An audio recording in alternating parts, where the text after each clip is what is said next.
Alright.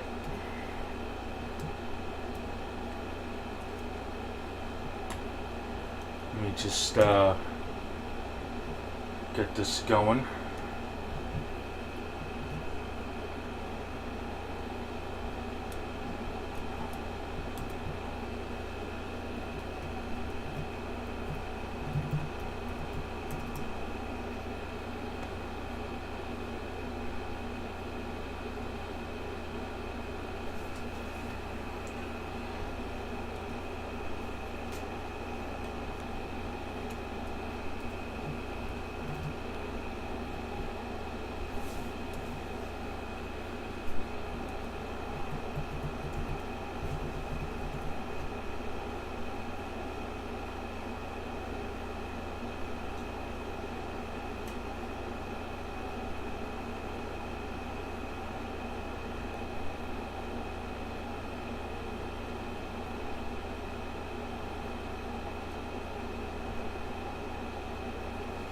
Oh, okay. Alright.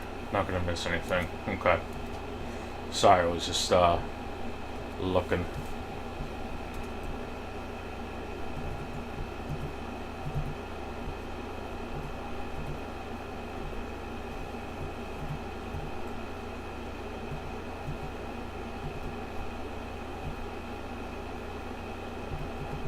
Alright.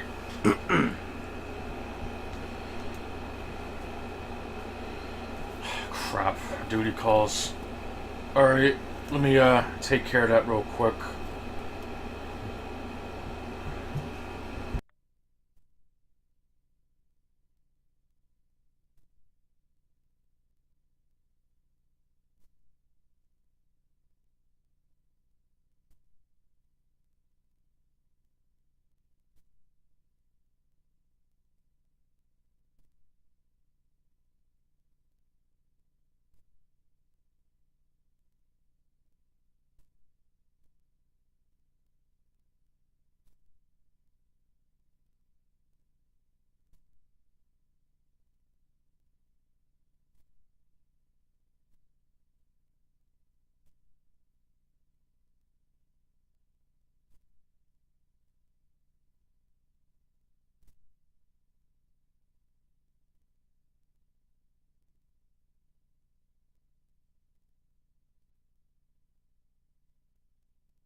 Okay.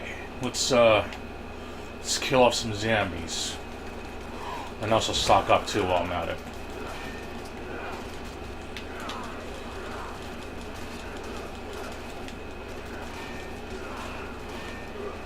Shit.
Let me just check something.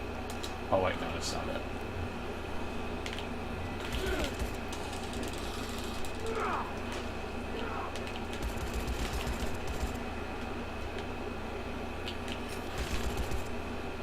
Yeah, that could have gone way better, to be honest.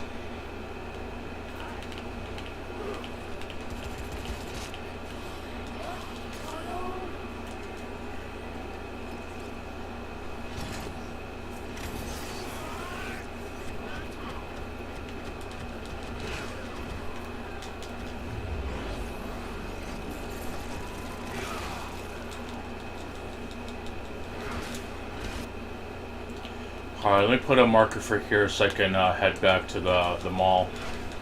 Want to try to stock up on shotguns and shit. Feels like to me it's one of the better weapons you can find. Or it could just be me, but I'm pretty sure it's also one of the few weapons that seems to consistently work with the chance to not lose ammo when you fire.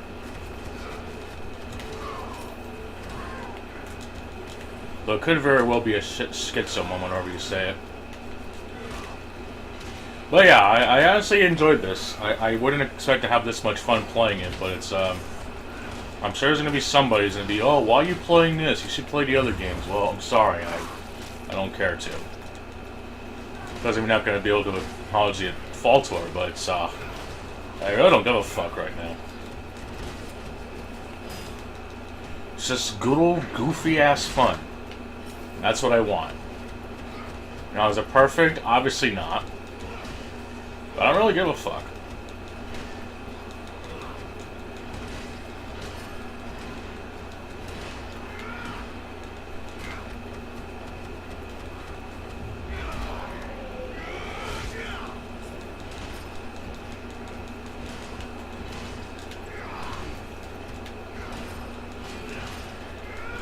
Once I have this meter drop, I'll get a vehicle or something, I'll drive back.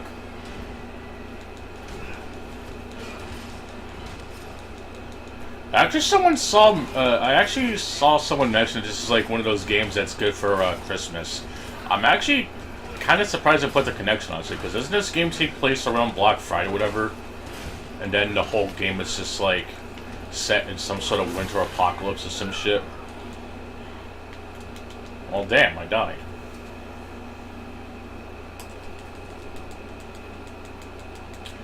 Yeah, you have to play pretty shitty to die, honestly.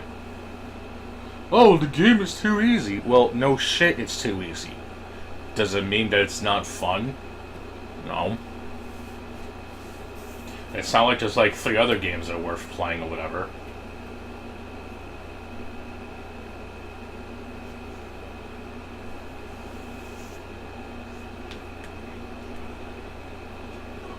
I think the levels do stick though, but I'm pretty sure your inventory resets, but for some reason your levels and other stuff don't, which is kind of weird. Definitely gotta keep that in mind for later sessions. Also, I think the locations of vehicles over might be randomized too. Because I know I saw an ATV earlier, and I know you can use that to get the Warmonger, which is apparently one of the better vehicle combos. Which I've been starting to use a bit more since I've gotten the skill points to make them more useful, I guess. It does feel a bit silly, but for gameplay purposes, I don't really think it's that big of a deal.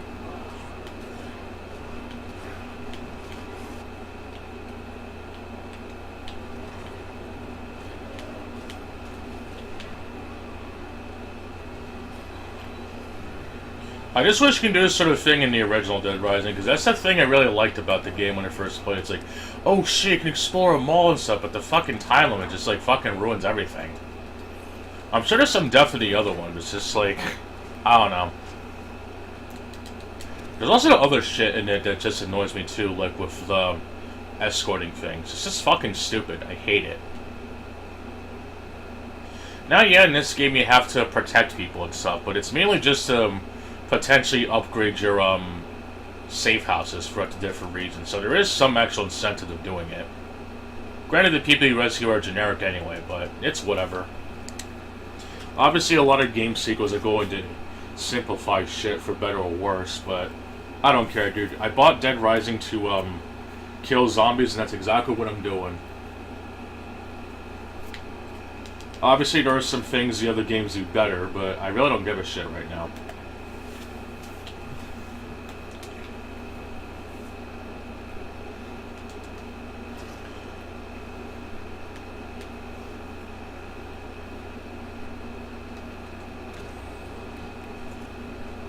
I think I have enough to get one of the... Oh, no, wait, I don't. Okay.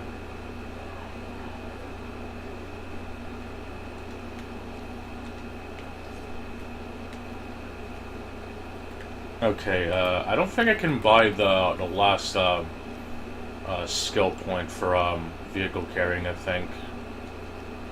No. I can get the ranged one, but it's rather not.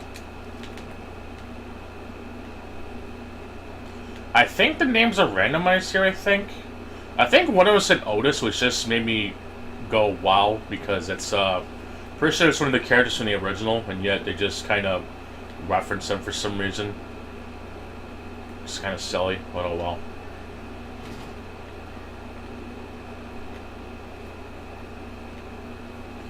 But yeah, this is the type of game that I would play for, like, you know, if I just want to, like, pass time or something. Obviously, it's not perfect, but, you know, it's a lot of people like to play those guilty pleasure type games. And I guess this is, by my own logic, one of them. So it's whatever.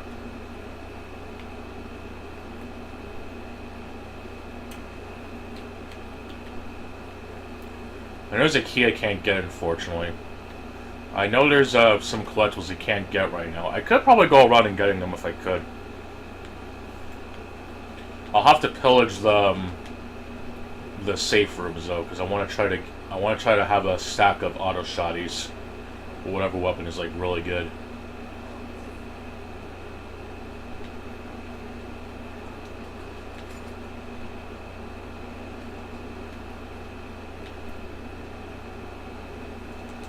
I know there's usually we can find some of the better weapons, which are mainly the combo weapons. Which just sounds really silly, but whatever. I guess if it's useful, then sure, why not? Oh, no.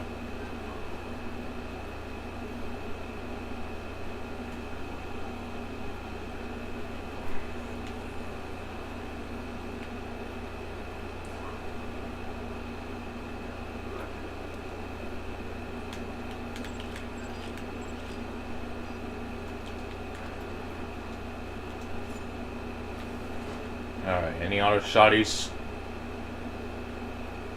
We have one. Well, no, that's just an assault rifle. I might as well take him, I guess.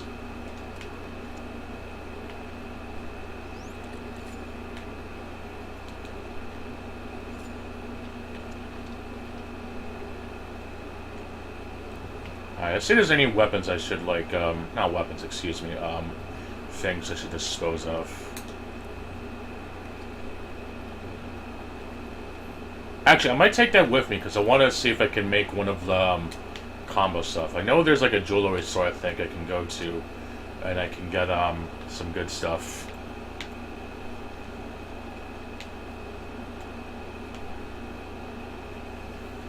I'm actually disappointed that they don't have the gun store in this one. I know there was a boss in the first game who had like this gun store, and it was like, oh, we're gonna get guns, and it's like you gotta fight a really fucking annoying ass boss. It's like, the main issue with that game, it's like, you basically have to power level your character just to be able to stand a chance, and even then you have to deal with the really shitty, clunky combat and escorting people, and with the time limit. It's just really fucking annoying. It's like, there are some good ideas in there, but it's just the environment that they chose to use it. It's just so annoying to deal with. Like, it's not even fun. I guess there's a fan base for it, but it's just like, I don't know. I certainly don't care for such designs, honestly.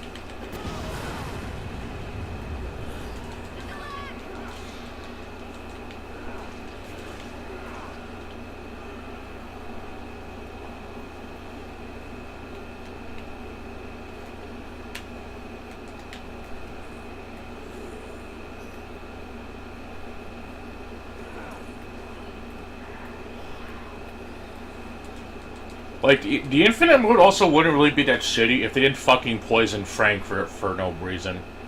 I mean, they have to pick at least something. Or at least have an option to turn off for leaderboard purposes or something. Or even achievements or whatever. Just something. Like, anything, really. But no, we don't get that.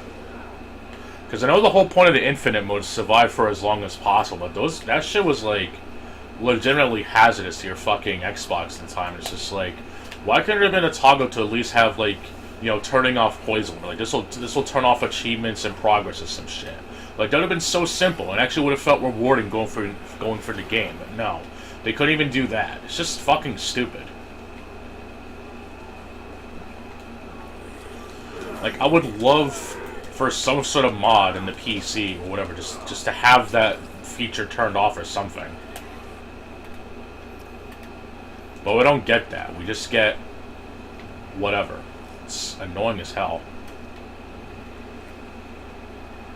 Anyway, I think I have to drop something. Well, I'm sure there's mods that let you do that sort of thing, but it's whatever. I guess the closest thing you can do is just download a save if it even works, and have infinite health, I guess. So it seems kind of a really shitty workaround, but it's whatever. I'm definitely glad I asked this for Christmas, though. I forget what year it was. And of course it was one of those games in the backlog, but it's, considering that the whole Dead Rising fiasco is coming up, I figured it'd be a perfect time to play it.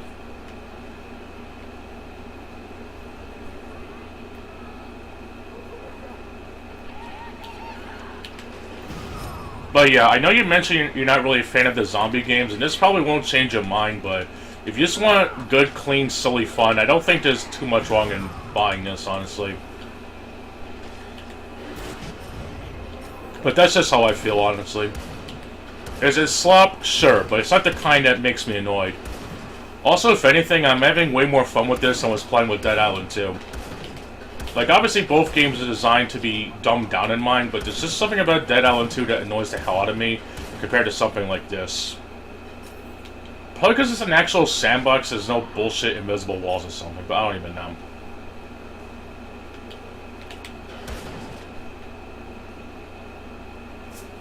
You still got the quirkiness, though. You can find almost anything.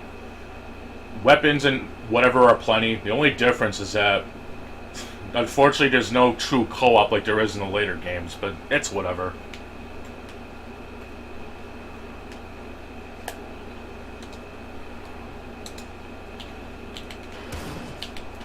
Like, it's just like one of those games that's just, I can like get lost in, and I can definitely understand that it's the kind of the slop that people aren't really fond of. But I don't know, for this game, it kind of hits different, and I hate to use that slang, but I don't know. I don't really get bored playing this, even though I know it's just really, really fucking baby mode shit. But I don't know. I can definitely acknowledge its faults, though. Imagine this game actually had like proper co-op. Like, that'd be fucking great. Like with Dead Island 1. Now that would be fucking great. But unfortunately, no such thing exists. You do get some form of multiplayer mode, but it's just kind of a shitty addition from what I've seen.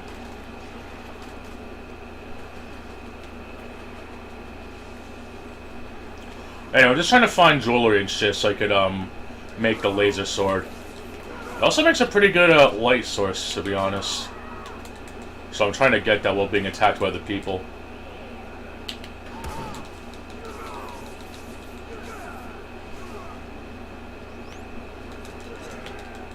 Capcom definitely has handled this game in some aspects really shitty, though, but especially the story. But you know, I'm not even really playing it for the story, to be honest.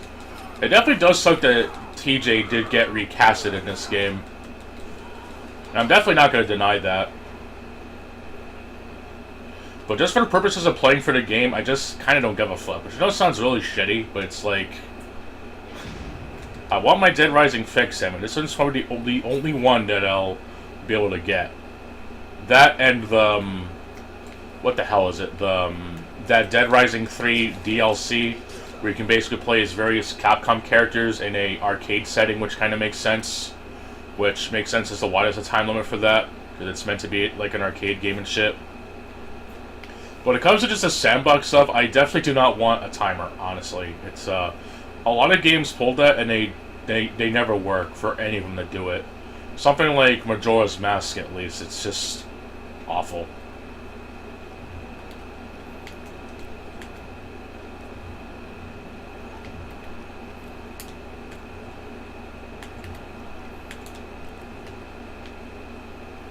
At least you still got the serve bot hit, which actually does change reactions depending on Frank's actions.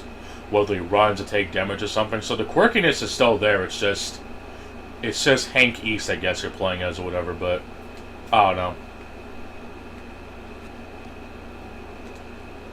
The Suckmaster 3000. I wonder if this is Dustman's weapon from Mega Man 4.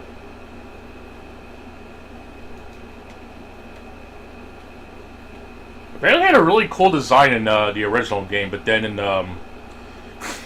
but apparently in Battle Network they completely fucked up this design. Which I know that in Mega Man Battle Network they completely redesigned almost just about every single Robot Master from the original games, with each game having their own take on it. And I guess in the later games, because I didn't play past Mega Man Battle Network 3. First of all, the art style was such a massive downgrade, and I wasn't really a fan of the Capcom basically doing the whole one game for the price of two shit with their games past the second game.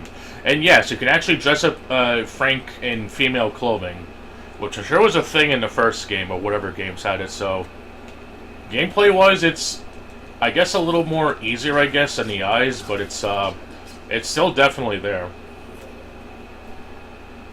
I also like that once you find the outfit, you can customize it without having to buy it. You can basically choose to buy it with the scrap, I guess, that's with the currency, or if you find it, you don't have to buy it. So you can kind of explore and find it for free, or you can buy it if you have the proper level. I also like how incredibly, I can't believe I'm going to be fucking saying this, based Capcom is for having actual Street Fighter Alpha 3 renders of their characters. It's actually kind of cool. They actually have a whole Capcom store. It's probably the closest we'll ever get to seeing actual Capcom stores and shit. Or bringing back a dead series, I guess.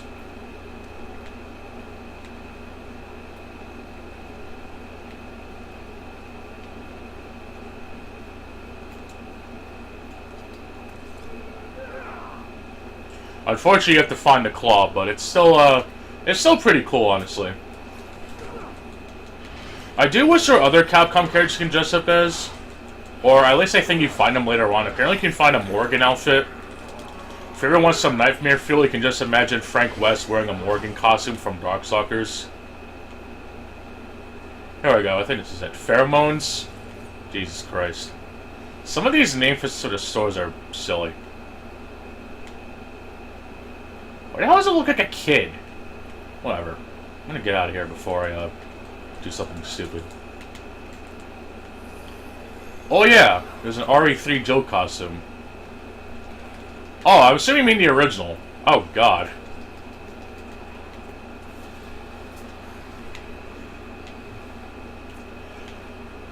I think this is it. Here we go. Charms of Desire. I'm pretty sure this is it. The gems. Here we go. Gems. Here we go. Finally. Alright. Let's, yeah, apparently this thing was really busted in the original, but it's, I'm actually gonna keep this so I could use it for, a light source, I guess. Apparently the ice sword is the way to go. Because, well, it freezes zombies, and plus get my, Mortal Kombat 4 vibes going on.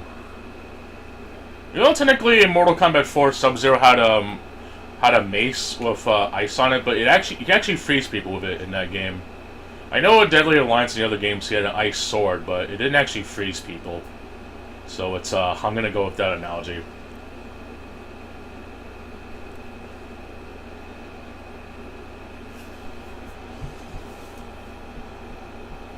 Let me just respond to Yuval in Discord real quick, because I get mauled. Wait a minute, I can actually pause the game. What a novel concept.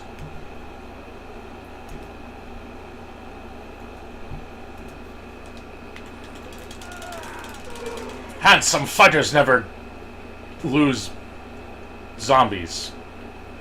Oh, shitty. Okay, I think I have the ice sword schematics. But I have to find a knife and liquid nitrogen. Alright.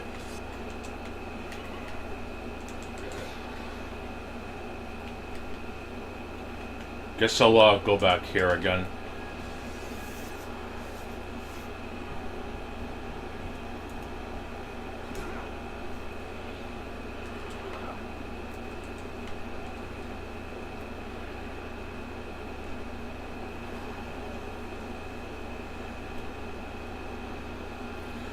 Let's see. But yeah, for some reason, I just like really get lost in this, and I don't really feel like I'm annoyed. I'm like playing Dead Island 2. It's like, dude, you should get Dead Island 2, and I'm like, I played it, and I'm just like, you've seen it. It's just like, what the hell is this? I guess people probably feel the same way with Dead Island 4, Dead Rising 4, but it does really hit differently. I can't even really explain, to be honest. Oh shit!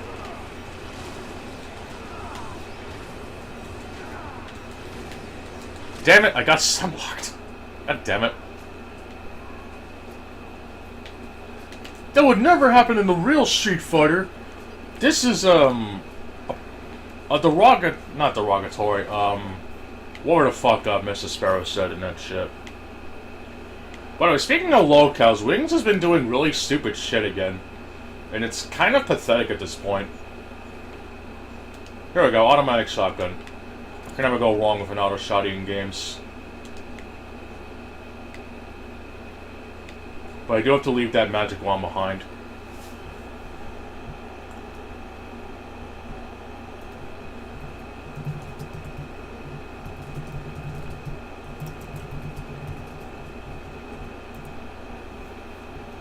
Alright.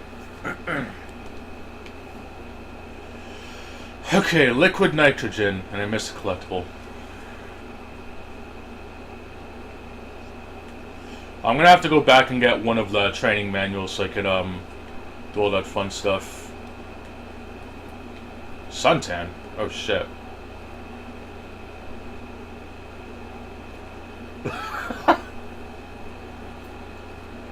Oh shit. Fucking costume got completely disintegrated. What the hell is this?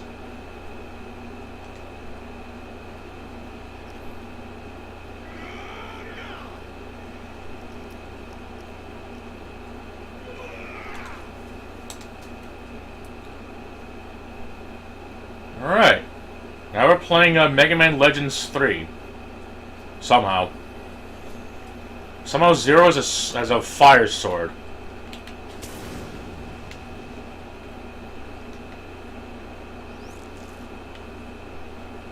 That's gonna probably piss off some people, to be honest. But I guess also, to be fair, this doesn't really be anything out of the ordinary in Fortnite. The difference is that one game is actually playable, the other one isn't. I'll leave it up to your imagination which one I'm talking about, but still. Another suntan. Well, I already went for that, so screw it. I think the collectible might be above. Or somewhere. But I'll leave it alone. I gotta find liquid nitrogen.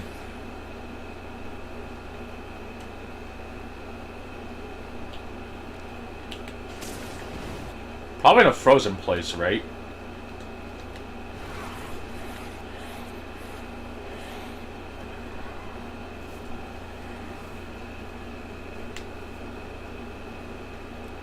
Just a bat. I think I saw one a while ago, but I don't remember where it was. I should have wrote it down.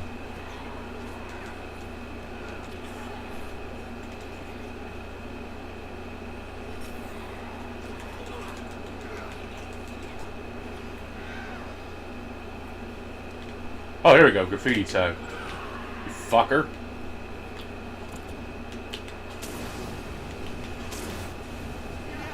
Alright, I definitely want to try to save my auto shotgun.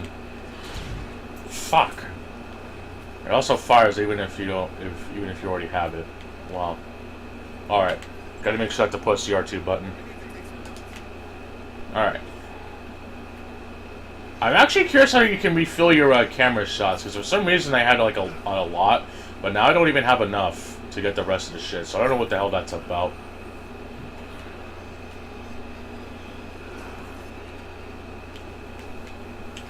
Alright, let me do some Googling right quick. You know, it's very exciting for the children.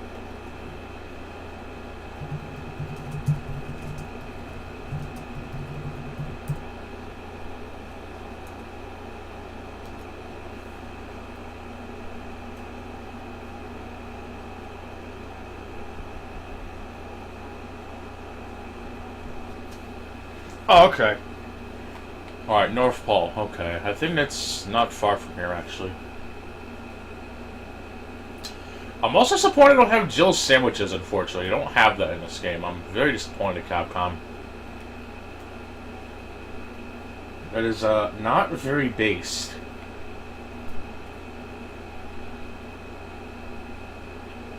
Let's see.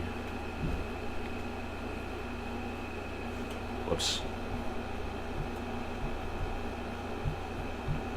Oh, I thought there was a message for something.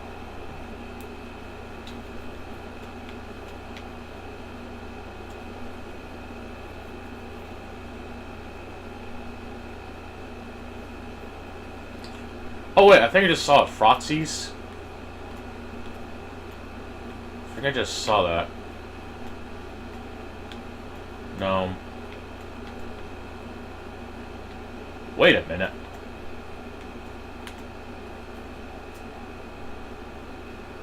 Okay, I definitely gotta send that message soon. Here we go.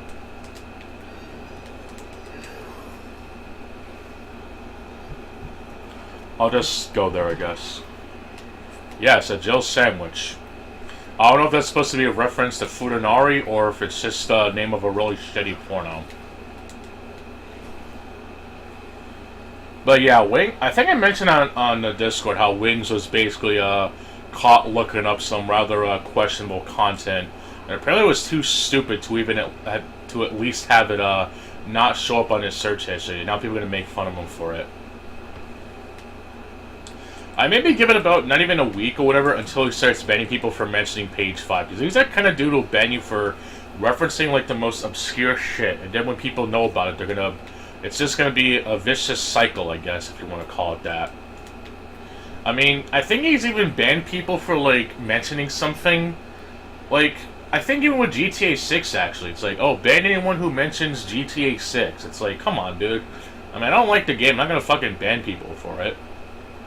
Unless they ask me to play, which I won't, but you know, it's just like one mention. It's you're at risk for being sent to the ban world. It's ridiculous.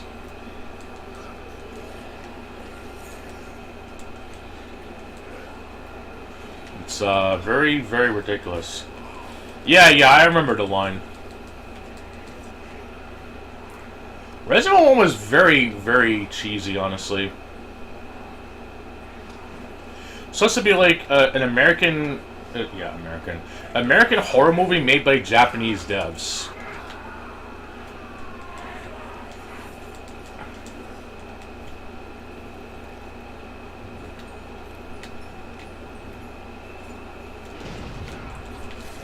Like I mentioned in my video, the only good versions of this shit is the DS version of Resident Evil 1 and the Wii version. I said the GameCube version by accident. Which, the reason I consider the Wii version the best is it's only on one disc, and you actually have the option of using the GameCube controller like in the original version, so I do technically find it to be the superior version, in my opinion. Yeah, I know there's the modern versions, but you do get the... you can't actually use the GameCube controller with that for some reason. Or there's no classic control setup like the original or something. It's really weird. You don't get the authentic control experience, so... oh well. Probably second best. I was actually watching a video of, I was trying to get footage of, something. I forget, but I know that there's the cutscene with, Wesker and Chris. It's like, I was going to use that for a tweet I made a while ago, but I couldn't find the one I wanted to use. But it's, Wesker is sleeping with the ultimate failure. This savior is your... no, wait. This failure is your savior?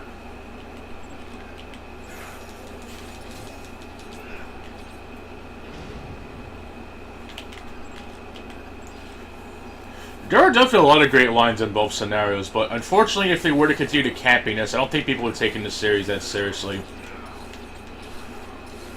But I really can't stand people who think that Resident Evil 6 is too cheesy, but yet... You have some insanely goofy shit in Resident Evil 4 that would make most people blush. Oh, sweet, a nice sword. I don't have to craft it. Good shit.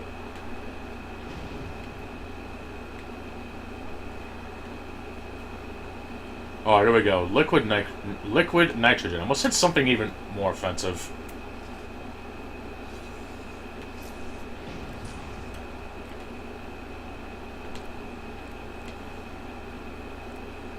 Okay, here we go.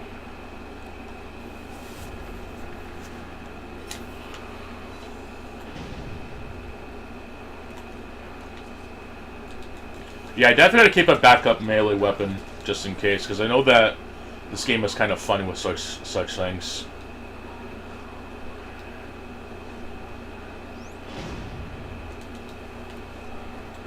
And this definitely is not gonna help. So let me get the candy cane crossbow.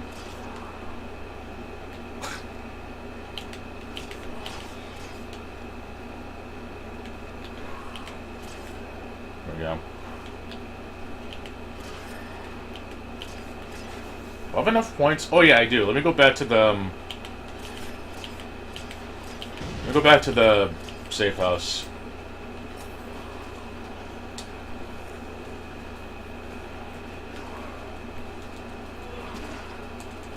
But yeah, good old DeLon is in debt or some shit and is part of life support, or not life support, sorry, paying child support actually. So I wonder how well that's going to go for him in the next couple of months.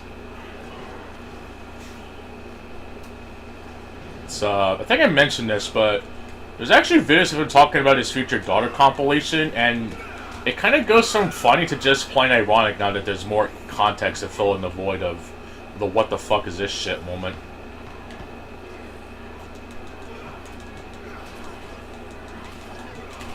It's like, dude cannot just... I don't even know, to be honest. Oh yeah, there was actually, yes, actually, I believe so. Because there's actually a nightmare sequence that happens, I believe. Or at least I think it is, I don't know, let me look it up. I don't even know, to be honest. Yeah, I know, I came so prepared that I have to ask trivia about this, unfortunately. Dead Rising 4, let's see.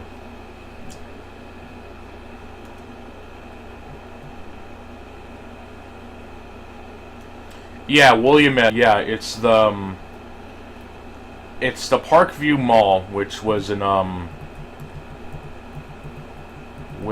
the first game.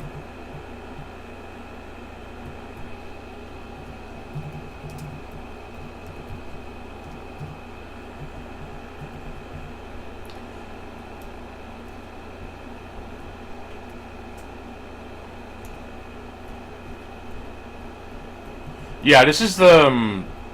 I'm pretty sure this is the same mall. Okay, yeah, it's the same location, but I guess the mall is built differently because I guess it was rebuilt or something. So technically yes, but also not really, if that makes sense. It's basically Williamette Mall 2.0.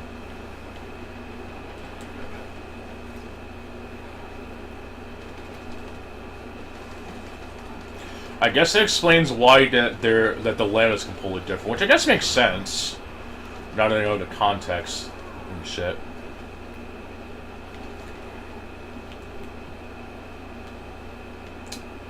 Alright, let me head back to this area. I'll probably play some of the Surge one after, because I'm sure this is some very wonderful gameplay, honestly. And plus, I don't want to get too addicted.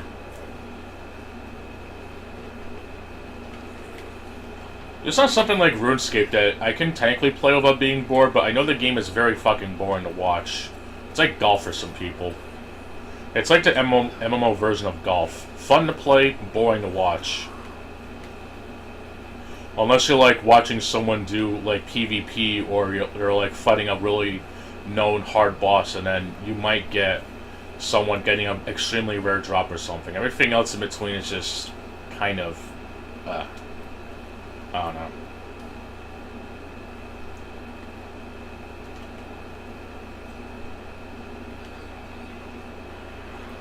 Crap.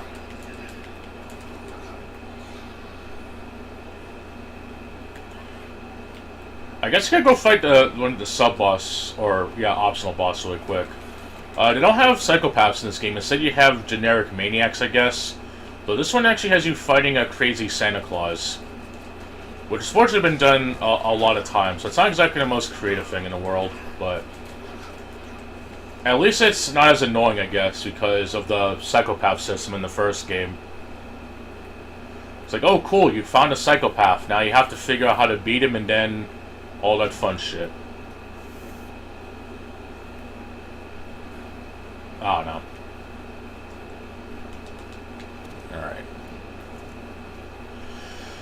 Alright, let me go and get my training manual. The skill move efficiency. So apparently make it so I can perform... lower the number for skill moves, I guess. Now that I'm actually back, let me stock up on swords and shit. I don't quite know how respawning weapons and shit works, but it would be very helpful for later runs and shit.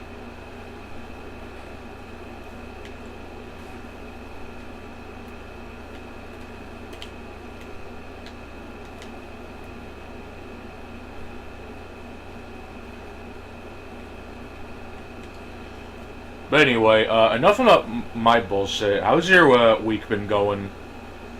Hopefully it's been going alright. I'm sure the workplace is doing alright. And all that fun stuff. So I'm not really doing much of zombie killing, but I'm sure they'll come around. Alright, I'll use this as my backup, I guess. Let me drop that shit. Frank West don't need no person like that. Alright.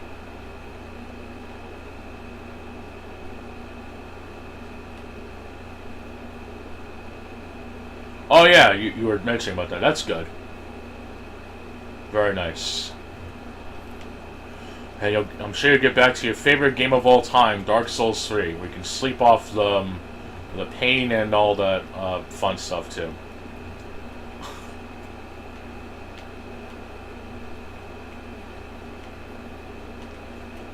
I know that sounds really awful, but it's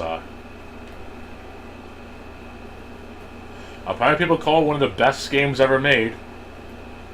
Which, every time I see someone mention that, oh, games are becoming too handholdy, or that games are dumbing themselves down, it's like, Dark Souls 3 kind of does that in a way too. Like, remember how you had to parry to get critical attacks, whereas in Dark Souls 3, you can just kick an enemy who's blocking or some shit, or that you can just, you know, you could attack an enemy while they're darting and then you can guard break them easily. That doesn't sound like something that would be considered making the games easy, now does it, Mr. Miyazaki? No, sir, that sounds like actual good game design rewarding players with experimenting. Or the fact that you have a central hub for literally anything and everything you could possibly need. It's, I guess to be fair, Dark Souls 1 kind of simplified things from Demon Souls, but not in the same league as 2 and 3 did, honestly.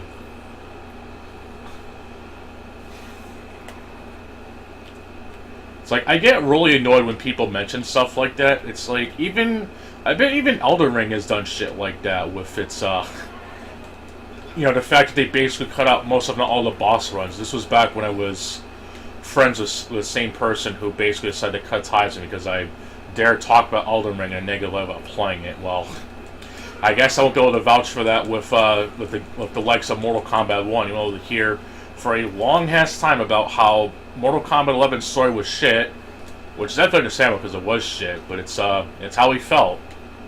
And it's also like how I feel with Elden Ring. I don't like the game. It's,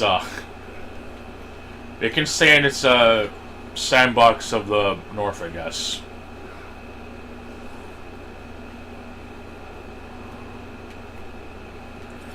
Which I also want to mention something, too, about people who complain about fast travel. This game technically does have it, but you have to go to a specific area, and it's usually near the hideout of where you have to go and shit, so... Or at least, I don't know if you can, like, unlock it from the get-go, but so far, you have to go to a specific area just to fast travel. Yeah, exactly. Every game has its faults. But even some people swear to something like Resident Evil 4 is some of the most the GOATed games of history, which I just find really silly personally.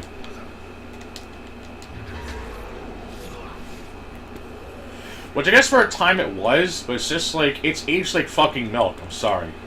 It really has. I didn't even like it, honestly. The last pre-RE4 game, at least in my eyes, was that Resident Evil game, Files number 2 or some shit. I forget what it was. I have the first one. Outbreak, the one that actually had online play. And I believe if you have a way to... I think there's a way to play the Japanese versions online, but not the English versions, which I guess makes sense because of Capcom and localization bullshit, but I'll digress on that for now. But, that to me was the last true Resident Evil game. Everything else after it was just kind of whatever. And even during the pre-RE4 era, there were definitely some real stinkers too, like the first-person Resident Evil game that was made for PlayStation. That was fucking garbage. It had good ideas, but as with a lot of things, it was just executed so poorly it wasn't even funny. And people would complain about Resident Evil 2 or 3 being too action-oriented, even though they all kind of stem from the original. So they kind of add things to make it, I guess, to trim out the fat, I guess, but it still gives what people want in a Resident Evil game that's actually worth a damn. It's like, wow, I can actually dodge in Resident Evil 3. Wow, this game is too action-packed. Okay.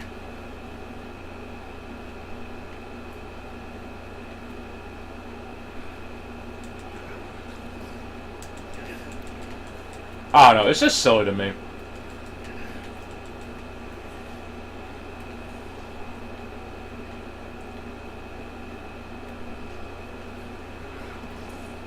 This gameplay is so invigorating, I know. I'm gonna actually switch it up in a minute. Oh, there is one other thing I'm not really a fan of.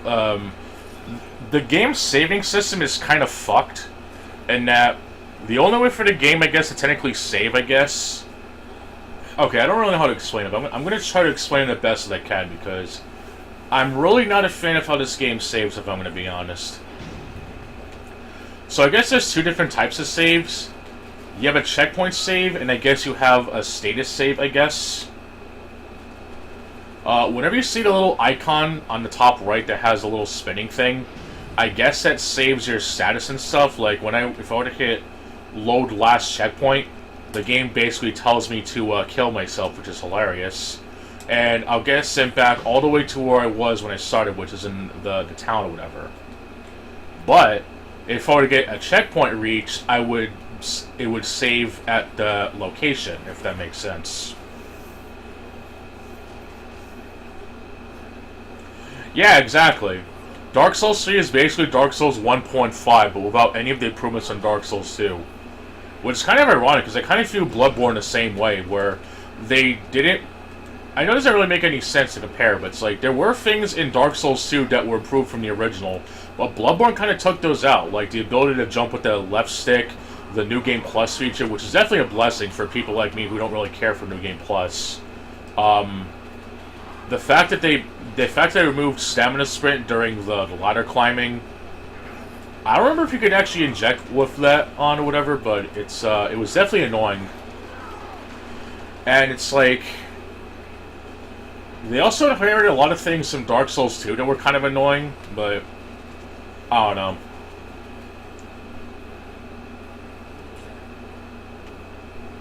One thing I really do disagree with, though, is that you can't parry with any of the standard shields. It's not great shields.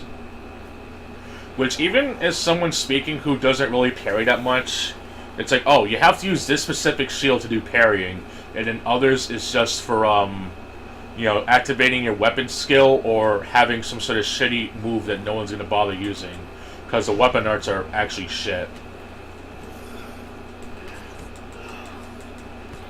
It's like, as someone who actually doesn't like to parry in Dark Souls 3 because I always get the timing wrong, like, actually so long that it actually hurts, I honestly detest it with every fiber of my being. And I never use the gun in Bloodborne, because I cannot parry in that game for shit.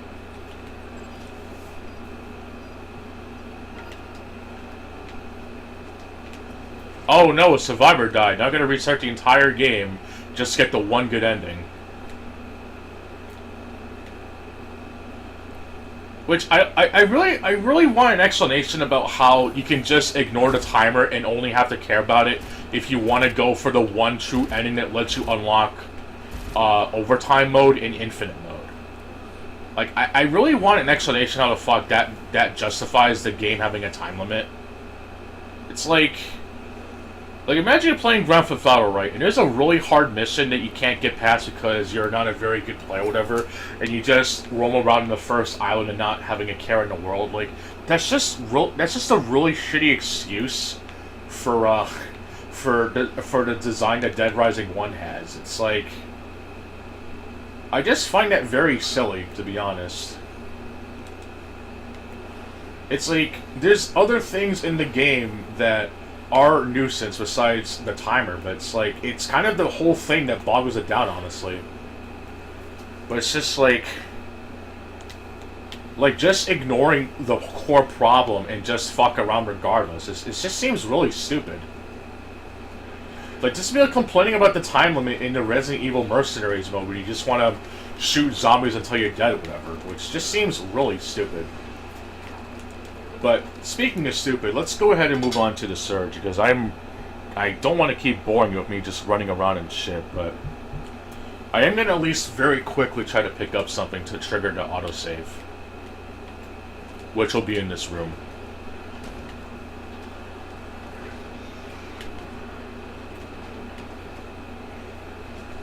So yeah, I got my light source, and I have auto shotguns, I guess, because apparently ice swords are really good. So I'm using that for now. I'll have like the one backup weapon, and then when things get serious. Well, unless you rather me play this. And everything's already gone, so I think I have to reset the checkpoint, I think.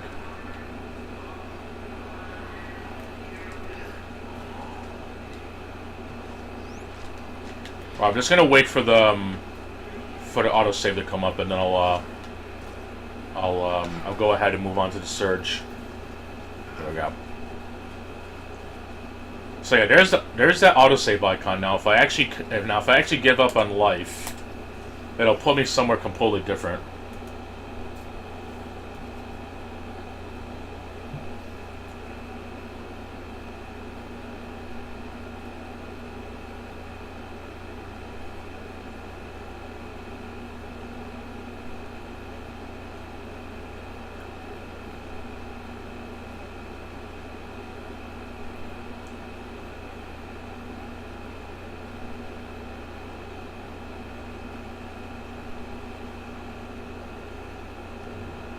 Ah! Nice. Alright. Well, I think that's it for this game. I guess my explanation was completely invalidated. Oh, well, at least you keep your levels and stuff. I am very sorry for not only being factually wrong, but also objectively wasting time. I guess the game only does save when it reaches checkpoint activated. I'm gonna have to look back at the stream too to see when exactly it's saved. Because holy shit. I think it saved when it went to Old Town, I think. Or something. Or, I don't know. Wow! I pulled a DSP moment in both cases. Trying to prove myself right, and I actually got fucked by the game.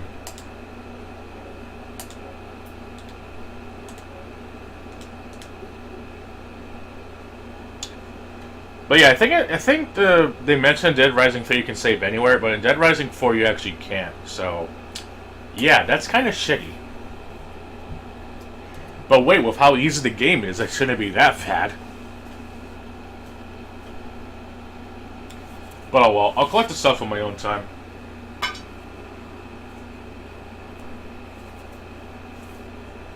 Let me actually look up how to create a checkpoint, I guess. I definitely should have done that before, but oh well. And somehow that's not as annoying as it was in Far Cry 3, actually, because that game has a really shitty save system.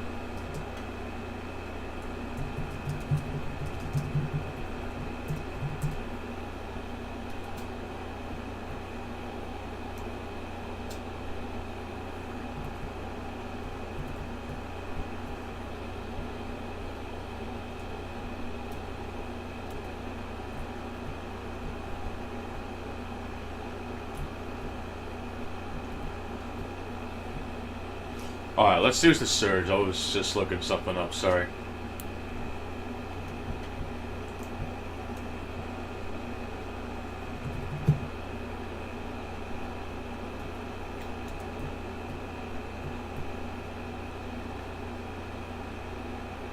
Alright. Alright. This fucker. Well, I'm not fighting him right now, so fuck it. Yeah, unfortunately I'm playing the PS4 version because if I play this in PS5, the fucking controller drifting pisses me off. So no 60 frames per second, unfortunately, but it doesn't matter.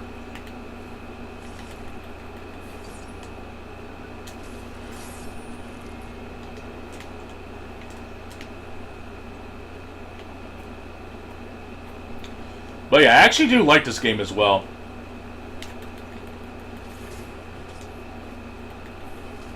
And I'm dead.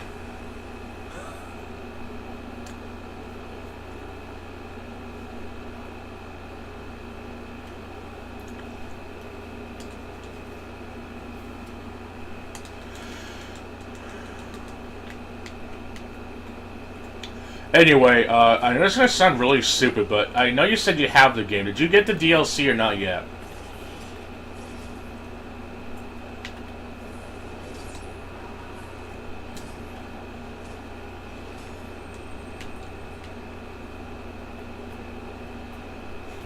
Or have you at least got a chance to play for the game a little more compared to when life was hard?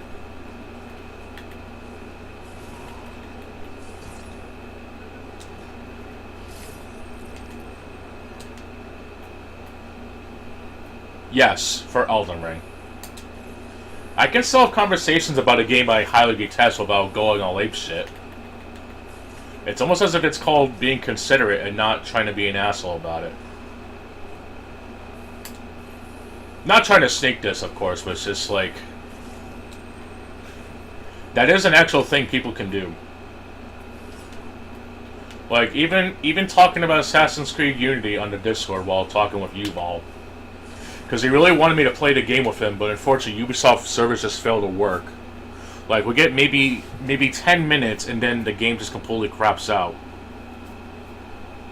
To be fair, the poor soul is in Israel and I'm in the US, so it's, the connection between the two places are just not helping at all. But I have played a little bit of Unity. I guess that's okay, but it's, I'm definitely not the biggest fan of the parkour system, honestly. It feels way too restrictive. I really don't want to sound like I'm under the mail or anything, but it's like, when I'm playing something like True Crime Streets of LA, it's like, yeah, that game is obviously not like Assassin's Creed in any capacity, but it's just like, even in that game, it's like, yeah, there's the three different types, you know, driving, fighting, or whatever. It's like, you're not restricted in the same way that modern Assassin's Creed games go, whatever. You're only really restricted for certain boss fights, like if you have to fight someone mano-a-mano, or if you have to do a gun sequence. But when you're in the streets or whatever, you can use your control. You can literally do the meme that people like to reference with Doom Eternal and shit. Okay, I speak my mind. Well, of course I do. It's not going to go to the extreme like with Synthetic Man, hopefully I say something really stupid like wings, but it's, I can't help how I feel sometimes. It's like, it's also like the South Park meme, I should have pizza when I should have french fry. That's what I get when I was playing the game at first. It's like, what the fuck, I'm trying to crouch but I can't. My mistake, it just bothers me so that even with the whole bullshit that's going on in the world right now, it's, I could probably get into arguments with people in the same league as that because I don't like a certain game.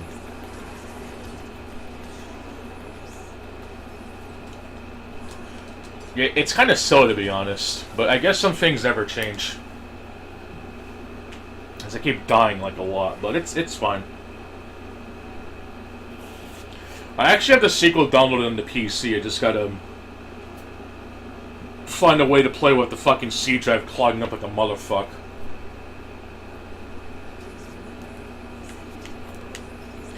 case you haven't noticed, that's kind of why I don't really do a lot of PC games, because when I play something like GTA 5, the C drive just tends to clog up, and I have a lot of shit on there, so it's, it kind of makes playing, GTA annoying and shit. No, I'm not even looking for fights or arguments. It's like actually having conversations with friends and stuff, and it just leads to bullshit. Especially when the whole Silent Hill 2 thing happened, it's just like, I still think it's generally a pointless remake. If they were going to remake any Silent Hill game, it should be the first one. Since it never got, like, re-released outside of the PlayStation. And people have already played enough of 2 that it just seems kind of silly. And it's like, oh, how dare you compare that to Dead Space? It's like, I've known this person for, like, a long-ass time.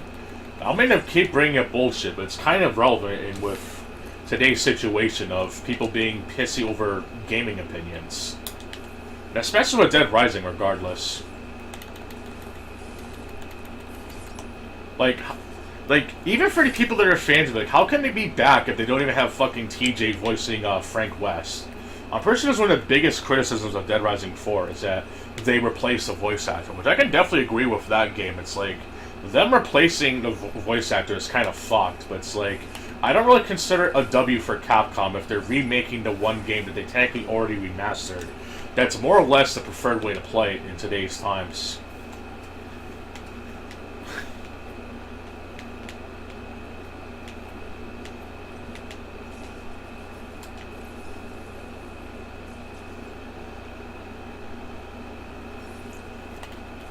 Like, it just seems very illogical to me, like, legit.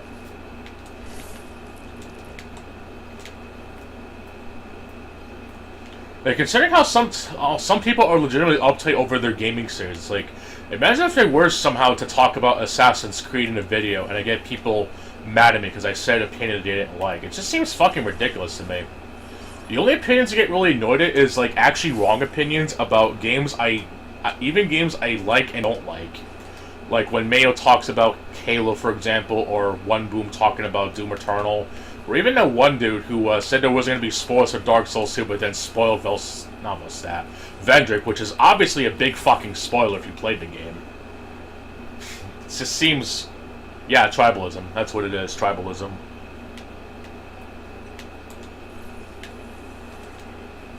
Like, even with H-Bomber Guy trying to defend Dark Souls 2, it just comes off as really shitty.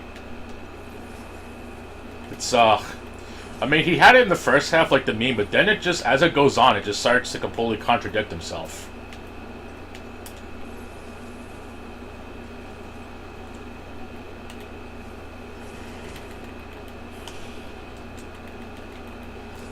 Wow, no, it's,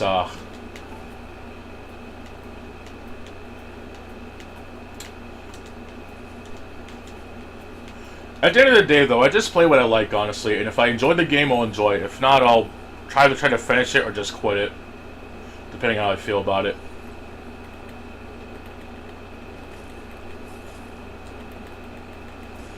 Like, I'm actually really looking forward to playing Streets of Rogue 2. Like, I was actually playing the game the other day, and I'm like, this game is actually really good despite it being a roguelike, and I really hope that the sequel is just as good, if not better, because I definitely enjoy those types of games where problem solving is actually rewarded, and it's flexible enough that you can enjoy it regardless of play style. And the fact that it's actually coming out is actually really good. Assuming it's going to get delayed due to some bullshit.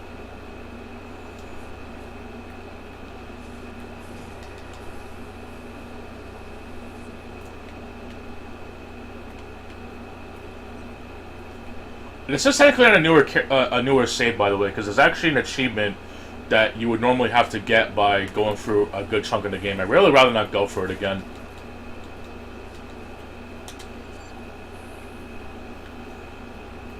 Yeah, exactly. Except it's over video game opinions.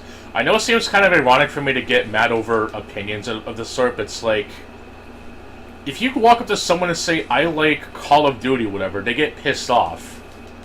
Or something. Or people believe in absolutes of that shit. Even just, like, speaking in general terms, it's when people become fanboys is when it starts to become annoying.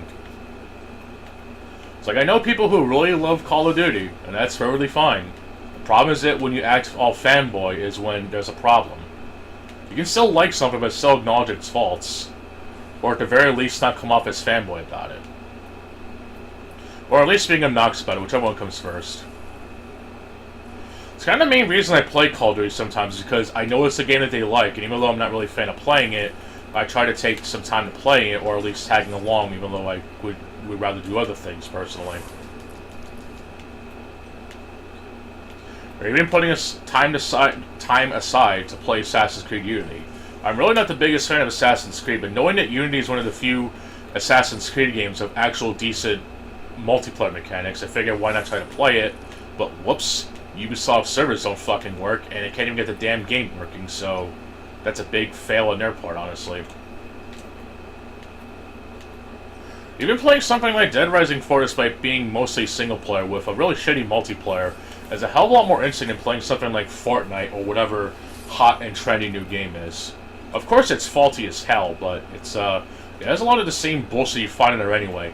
Finding random shit, doing whatever, a game that's super easy. It's at least can play and not be pissed off at random people.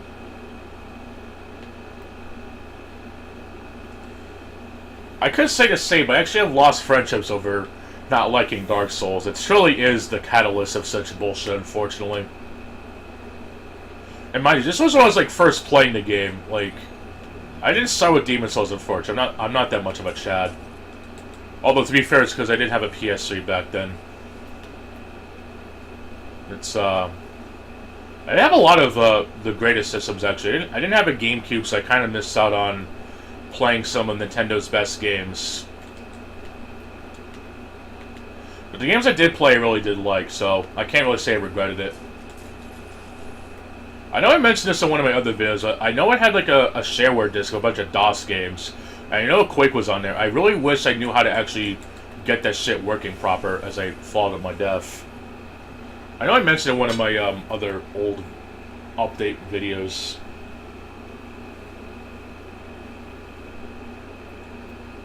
I'm guessing I'm going to be playing the remaster, right? Because I know that one has the... What is it? Joseph, I think? The character from Turok 2 and the Raptor as bonus unlocks compared to the originals only had just the one dude. I still wish they kept the multiplayer though, honestly, because I know it's nowhere near as good as Turok Rage Wars' multiplayer, but it was still something to accommodate for going through the game, I guess. It technically did add in things that weren't in Rage Wars, or even Turok 2 as a matter of fact. I also played Fallout 4 again, but I really want to find a way to get the actual id Software decent DLCs, like with Doom and Quake or whatever else is good. I don't know if there's like a cracked copy of the game they could find that has all of the official add-ons available. Because Bethesda charging for mods is kind of insane, to be honest. So the only way I'm gonna really play Fallout 4 is if there's some sort of version that I can get the Doom and Quake DLCs ready to go. Because I want to play an actual good Doom game for once, and not the shit that's going to be Doom Eternal or Doom the Dark Ages. I'll be glad to prove them wrong, though my expectations are super low after playing through 2016 and Eternal, honestly. I don't think they're going to include the classic Doom games again, or if they do, they're probably going to be Master Levels and Final Doom, which I could probably tolerate Final Doom, but as someone who absolutely loves classic Doom, Master Levels is really shit. There's no decent console version over it, and yeah, there's no decent console version of Master Doom that's complete. They're not the intended experience, not to go all DSP for a minute, but it is technically true. And even with the PS3 version still having all the levels included, you're meant to start for those levels with pistol start. So technically, Unity Doom is the only modern version of Doom that has a proper playable version of fucking Doom master levels. And yeah, I know there's a controversy with what the hell is it called? With TNT and stuff. And that Plutonia is way too hard, but you're still essentially getting two standalone Doom 2 experiences for the price of one. Yeah, it reuses a lot of assets, obviously, but it's still you're still getting a lot more bang for your buck compared to the really shitty standalone Doom Eternal DLC of like what, maybe 3 or 4 levels for each. Fucking Final Doom had like 64 levels total. 100% reuse assets, but still 100% more replay value.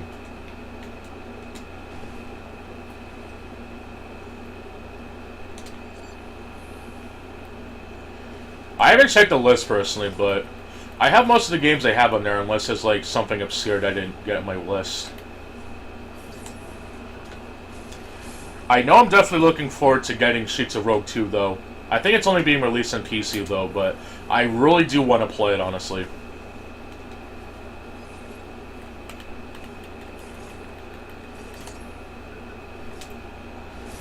Like, I actually really want to play it, because I know it's actually coming out, and I really, really want to play it.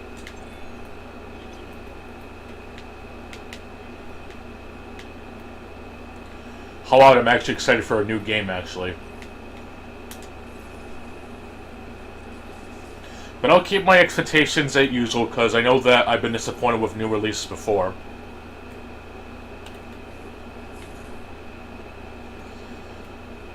But I don't think it'll be that expensive, I think.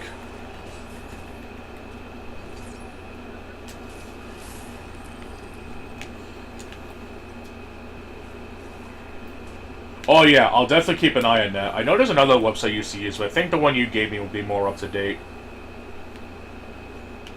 I think I used to use istthereanydeal.com or something. What the fuck? It's the second time that's happened. Are you kidding me?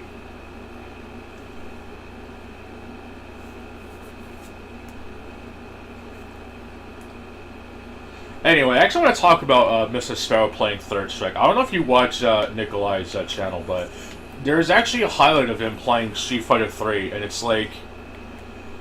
It goes from slowly to, oh yeah, I could never get mad in this game, and then he fights a Ken and he starts getting pissed off and stuff. It's like, his attitude is no different whether he plays a new game or a game that he used to like. It's actually kind of insane. But at least he actually plays the game compared to DSP, because I know that when DSP did the whole setting up Fightcade stuff, he said he didn't want to play it because he didn't want to get hacked or whatever, because I guess it doesn't have, I don't know what type of netcode it uses, but apparently it can make your IP visible or some shit. So I guess understandably DSP doesn't want to deal with that, but the fact that Low Tier God does, and knowing what type of people would do to him is kind of weird, but I guess that's technically more of a step up than what DSP would ever do. But the problem is that when Mr. Sparrow was playing the game, he was like... It's like with the Fallout quote, war never changes, except... I think it was okay for like the first 2 matches, but then after that he just kind of went back to his old ways. I don't think he rage quit, but I know for a fact that he was calling his opponents scrubs as if he was playing Street Fighter 6.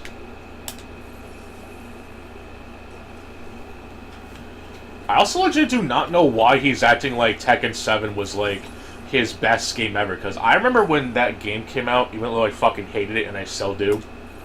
In fact, I think I might hate Tekken even worse, but I'll talk about that another time. Because I have a lot to say about that game, honestly. It's, I'm gonna bite my tongue on that for now, though, because I technically haven't played it. You know, I want to at least go for the story and the whatever mode it is, the fucking stupid Virtua Fighter Quest ripoff, I guess. Yeah, me neither. It's, I'm not really a fan of playing games online unless it's something like GTA Online where you can at least play in a solo setting and you can actually invite your friends, I guess. And even playing something like Fortnite for like hours at a time, I just don't see the enjoyment in that. Not that I won't ever do it, but it's just like, I don't mind it per se, but it's not my main focus.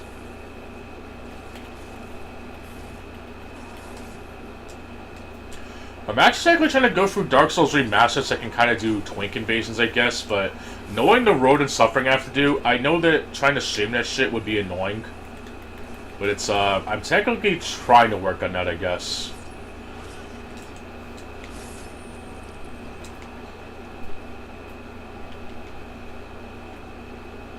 GBO2. I think I've heard of that somewhere. Damn, I can't even remember.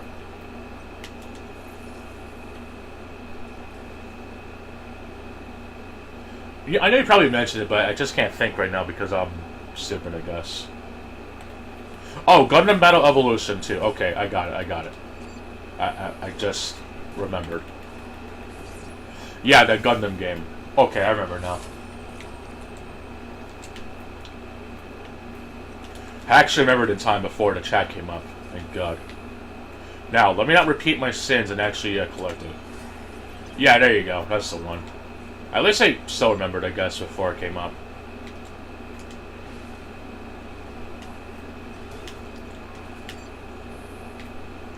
But yeah, I could understand the fun factor in playing games online, but it's just like... I don't see the fun in playing something like Fortnite for like 5 or 6 hours per stream every day. And just the one game, too.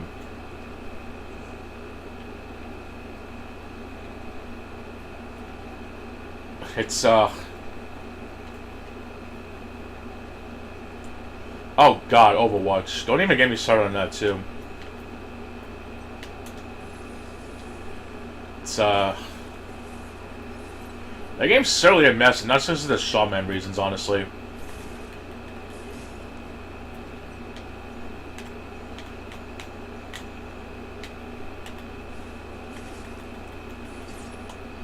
I really don't understand the fluctuation of having, like, backstories for characters in a game that's basically all about multiplayer battles or whatever.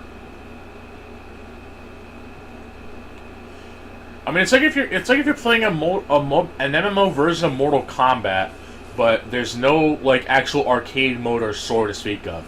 It's just nothing but competitive multiplayer fighting. It's like, who gives a shit? I haven't played Paladins, but I just wish a lot of games had like a little bit of everything. You know, actually having a decent offline mode and a decent multiplayer mode. I mean, I guess that's too much to ask for some companies, I guess.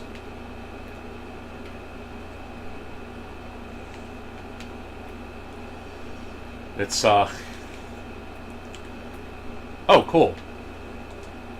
I got an upgrade for my drone. Let's see. Oh yeah, I forgot to unfavorite that. Oops.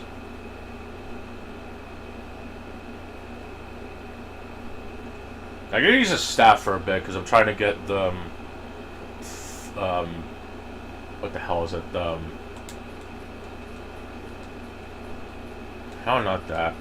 I think this is the one I used. The Fury. Oh wait, what? The Fury? You're talking about Metal Gear, aren't you? The fire weapon?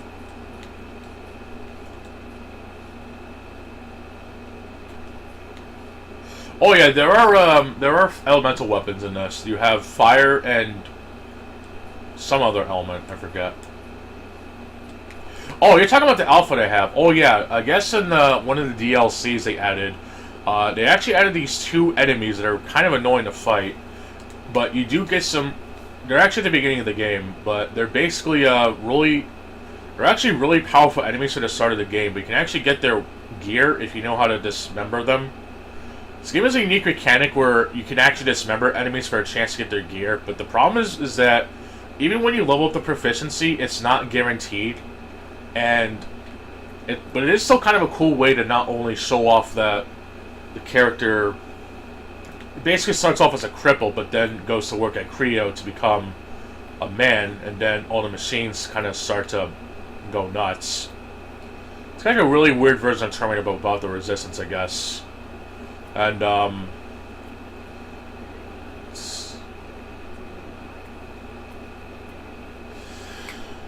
but basically these enemies, the outfit that I have, I guess, does resemble the Fury, although I think it's from a Japanese corporation. But the issue with the outfit is that, okay, I'm gonna have to explain for a second because it's kind of hard to do this during combat. Shut up, Don. Okay, so the game, Okay, I don't know how to explain this. I'm just going to do the best I can. This game, when you level up, you can increase your power core consumption, which I guess acts as your equipment weight as well as implants. And basically, when you equip different implants, it basically increases your stats, I guess. So if you have no implants equipped, you're basically playing the game as if you're soul level 1, if that makes sense. But each piece of equipment that you equip will also add to the power core consumption. So you're basically leveling up a really shittier version of endurance. Or some shit. Like, you're technically not leveling up health or anything, you're just leveling up the ability to equip more shit.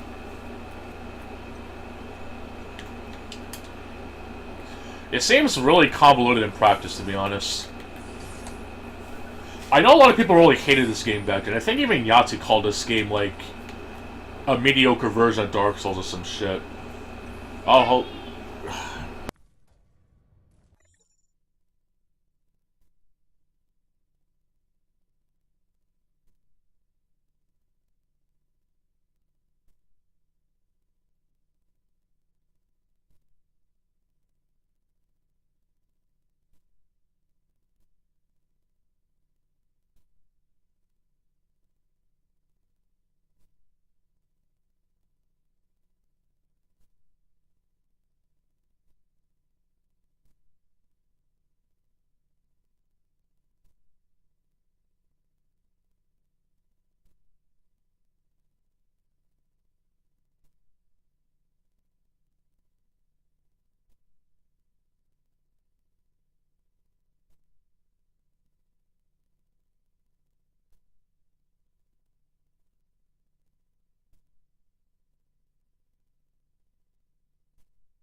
false alarm.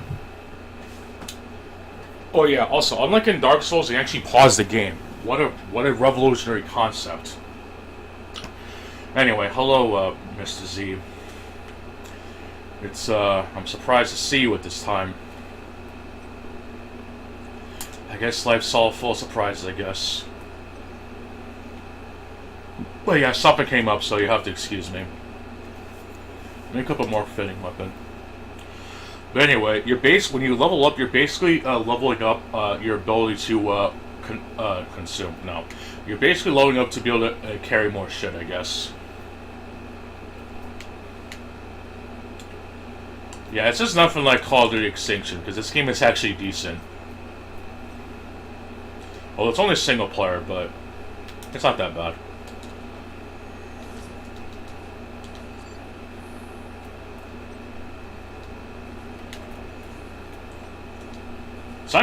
There's not even any zombies. It's just more or less, oh yeah, you're referencing that old video. I guess to be fair, you can technically pause in Neo 2, though. At least unlike in Neo 2, the game actually pauses when you change gear. Because I know that in Neo 2, you actually can't pause the game while you change equipment. You can only like have a generalized pause button, which is kind of stupid, but I guess that's not far from the truth. But also, a lot of Souls games in general just doesn't let you pause at all.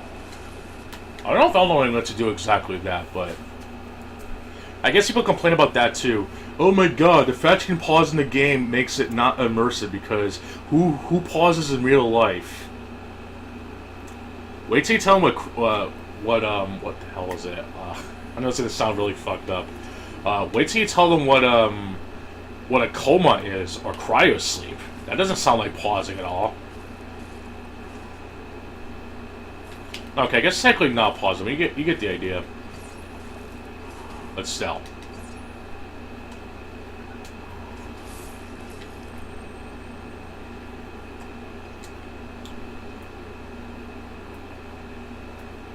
But yeah, you still can't pause it now, which is really dumb.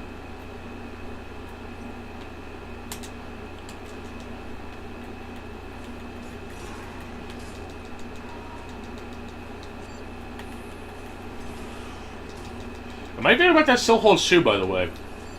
I know it seems really silly contrived, but I still feel the way that I do. Alright, speaking of Rambo, there's actually made one talking about the Dead Rising remaster. Not to self-promote or anything. It's not a very long one, but I do have something else in the works. I just gotta actually have the time to record it. And for once I actually have the footage up for it, I just haven't had the time to actually record it, and I had to finish jotting down my thoughts.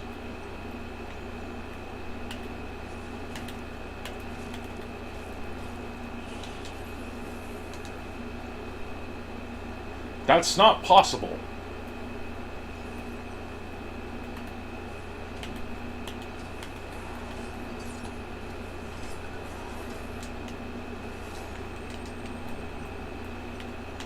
But yeah, so I'm gonna try to get my scrap back, and I'll actually try to upgrade some shit, I guess. I've been playing this for a good while, I'm not making much progress.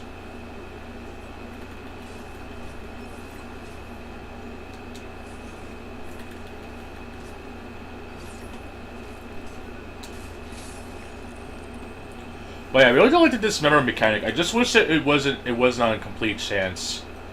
It only becomes a problem when you're trying to, like, get some late game gear or some shit.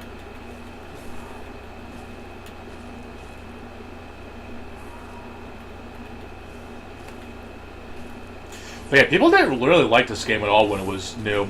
It's like, oh, this is clunky Souls, it's not as good as Dark Souls. It's like, I consider improvement over Lords of the Fallen. I think the sequel, whatever, is on Game Pass, but it's like, I don't know. I don't know if I'm ready for another fucking Souls-like, to be honest.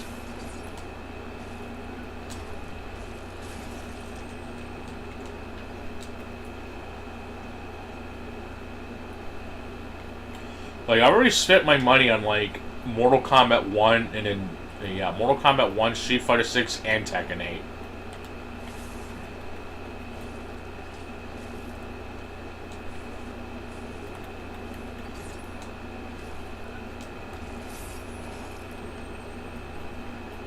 So it's definitely gonna be a hell of a ride.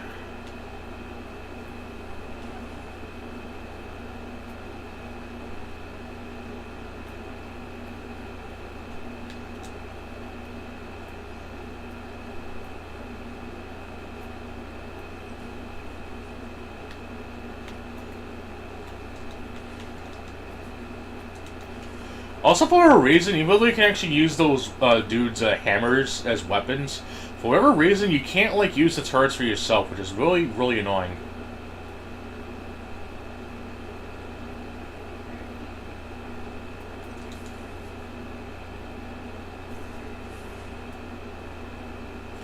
But yeah, this is a game I would definitely consider people really were really unfair to back then.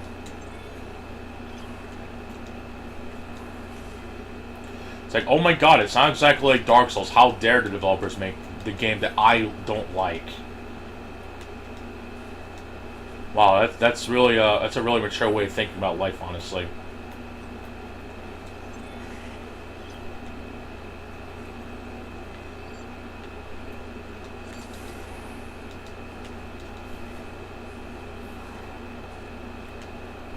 I definitely will say it's a lot better than Lords of the Fallen, though, at least the 2014 version.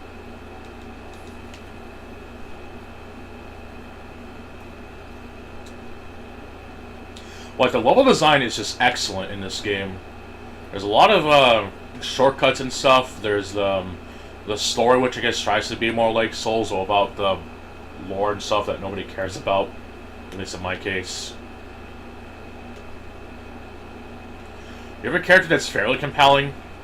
Starts off as a cripple, but then he becomes able to walk at the expense of being tortured and stuff.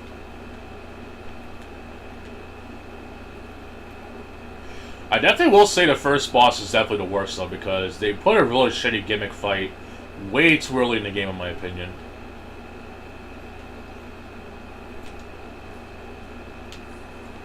I definitely do not like the gimmick boss being so early in the game, because it just kind of makes the game a lot more annoying.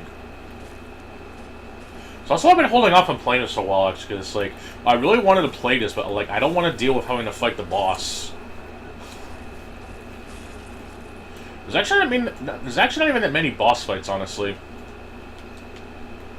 It's kind of like Arkham Knight, except the bosses in Arkham Knight are not annoying, I guess, whereas in this game it's just really, really annoying.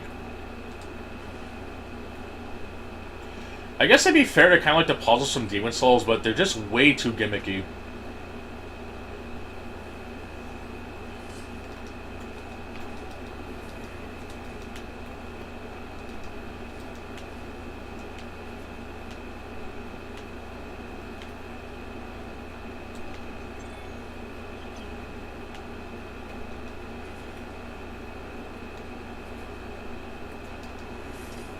Ouch.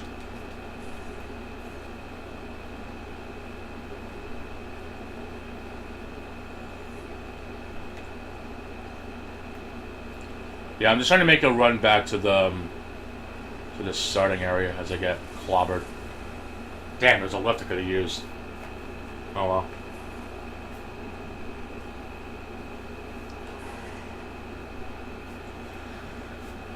I think you can technically save scum in this by quitting before you die or something. We're not going to do that shit. At least I hope I don't have to do it, because that would suck.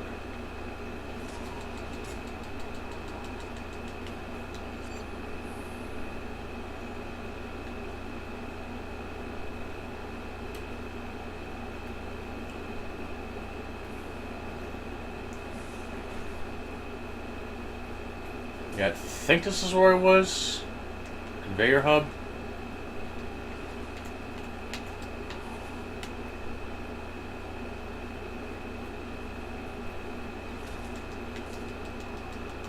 Blinker. There it is, I think. Yeah, you can't, like, use this for some reason. You can't, like, use the hammer as a turret. That would actually be really cool, but you can't do it, unfortunately.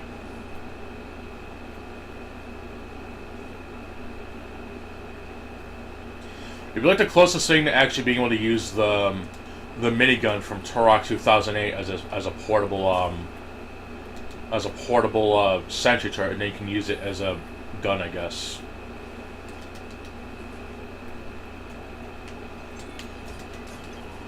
There we go. I actually went the wrong way. Some bitch.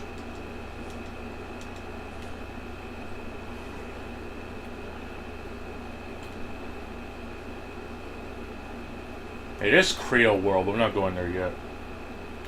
Oh yeah, the Surge 2 actually does have character customization. It's I'm actually gonna play as a woman when I get to that game, because why not? I wanted to make the character based on that white-haired chick from Senran Kagura, but I couldn't find the render of it. I have to like go back in the wiki and find what her name is. I kind of forget, to be honest. There's actually an age slider, and my god, you can make some very beautiful looking characters on there if you get my drift, because Jesus Christ. It actually looks like they're trying to copy Dark Souls with the hollow mechanic. Well, at least she's useful, so there's nothing wrong with a waifu that's actually useful, right? It's like meeting a woman who knows how to clean and cook, or meeting a man who knows how to repair stuff. But I finally made it back.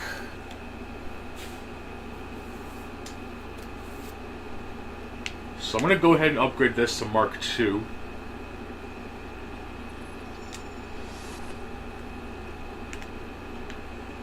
And I think... Oh no, I can't do that yet. Okay, I think I only upgraded the arms, I think. I don't know. I think I have to scrap them first or something. But yeah, when you cut off people's limbs and stuff, you can actually get basically craft, I guess, quote unquote, your armor and stuff. Because it basically you're crafting the arm or body part, but it becomes salvage, and you have to craft it yourself, I guess. So it's kind of an unorthodox way of acquiring your armor and stuff, if that makes sense.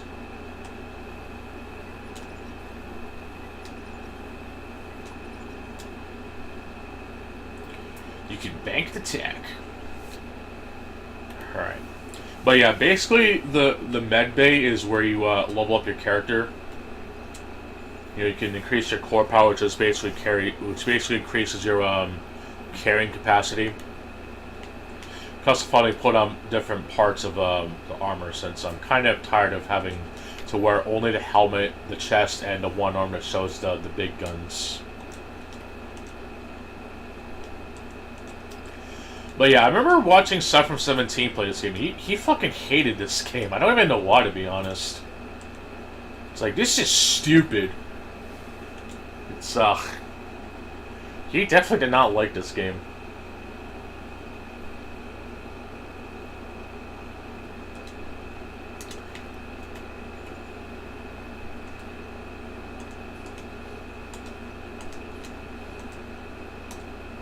Crap.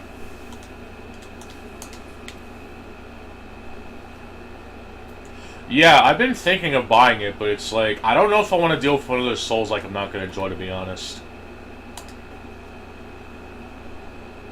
I am intrigued though, but I don't want to go into it like I'm going to be super disappointed, I'm going to hate it just for the sake of it, I guess.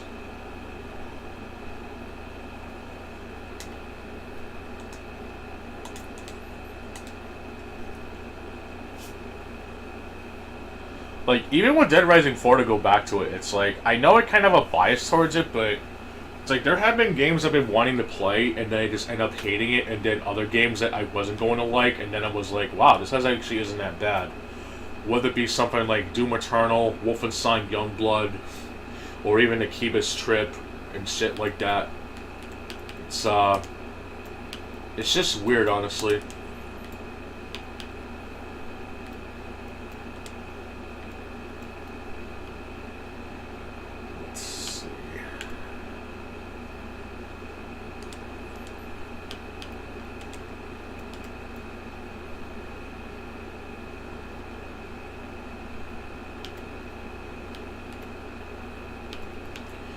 But I'm sure the search will be fun to play. I just actually gotta get around to playing it. Hopefully soon.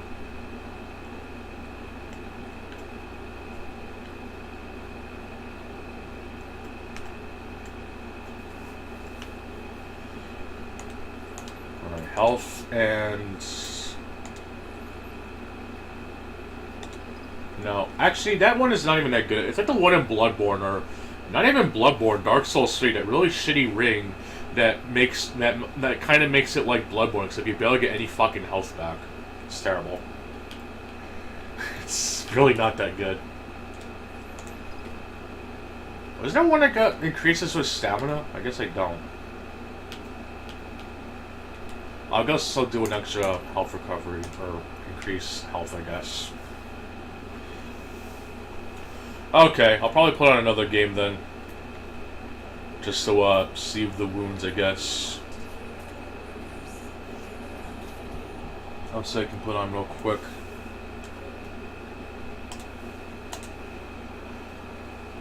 I really wish I got more traffic, to be honest, but I know that I don't shame during the daytime, which I can't, but it's whatever.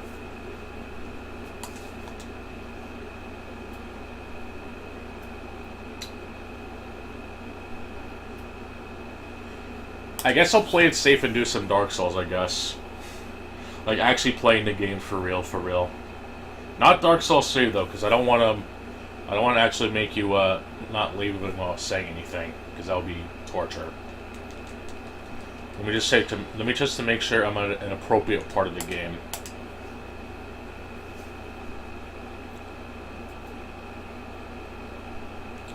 I actually have wanted to try and get online co-op, but I couldn't get a damn session that really annoyed the piss out of me.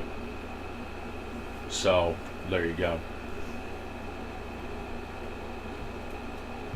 Alright, here we go. I don't remember where I was at the last time, so that's good. So I'll just probably head to the Berg.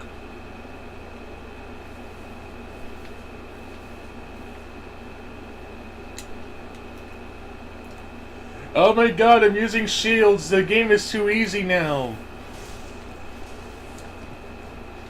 I definitely remember how people mentioned that in Dark Souls 2 you don't get shields that have 100% block right off the get-go. Like, of all the revisions in this history, that's one I clearly remember the most. It's like they actually kind of nerfed shields in a way, which is kind of funny, because I'm pretty sure in Dark Souls 3, weren't shields like even more busted or some shit?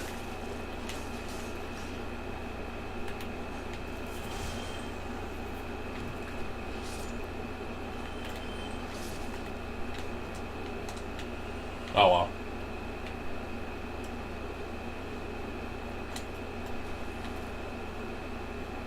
Shit.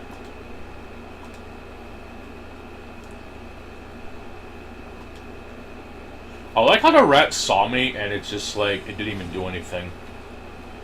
It's like, meh.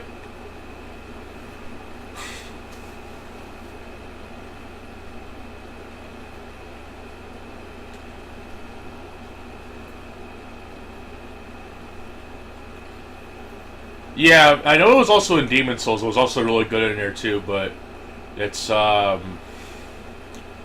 But yeah, for some reason in the later Souls games, they don't give you shields that are good off the get-go. It's not that there's no good shields; it's just they kind of made it so you don't get them off the get-go. Kind of like Pyromancy in Dark Souls 2, actually. You don't get Pyromancy off the get-go. I mean, which kind of sucks, but I guess it kind of makes it up a little bit. If that makes sense. Not to mention, there was also the Pyromancy that actually scales if your health degrades. You really like fucking hated the mechanic, but it was certainly an interesting risk versus reward situation. I remember it was actually good though.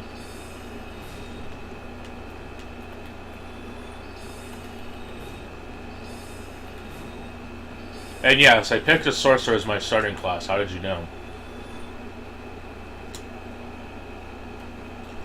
Oh yeah, the target shield. I only use that in Dark Souls 2 because I can actually parry this game perfectly fine. As long as it's like the very standard enemies. Or at least the ones that are super easy to predict with parrying. The target shield and the buckler in Dark Souls 2 for me. I don't even parry in Dark Souls 3. I don't even bother some days. I don't know how the hell Garu Shadow scales out of parry and that shit, but it's just impossible for me. Thankfully, this player was always playing the game, so it's whatever.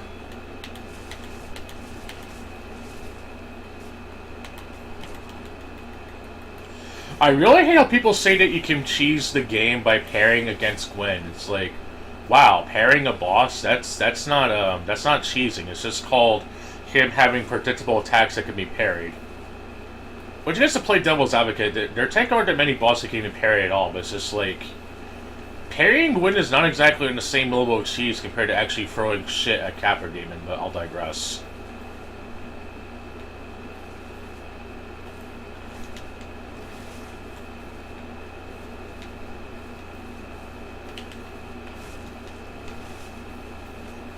It's, I don't know, it's like, I think I have a clip of, when I did, like, response video clips and stuff, and it was like, how is parrying Gwyn fucking cheesing? It's silly. No, I actually want the magic class for a very good reason. Because if you can't beat him, join him. That's if I ever finish this build, per se. But usually in Dark Souls 1, I go for the Fugue just because it has the hell is it? The Master Key, so you technically have the best of both worlds. But ironically, the Master Key isn't really that useful unless you want to go straight to, what the hell is it? If you want to go straight to, Blighttown, because you actually do, for some reason, it opened, okay. Let me kill this fucker and I'll explain what I mean, because I can't fight with this fucker on my ass. Wonderful context line, I'm sure.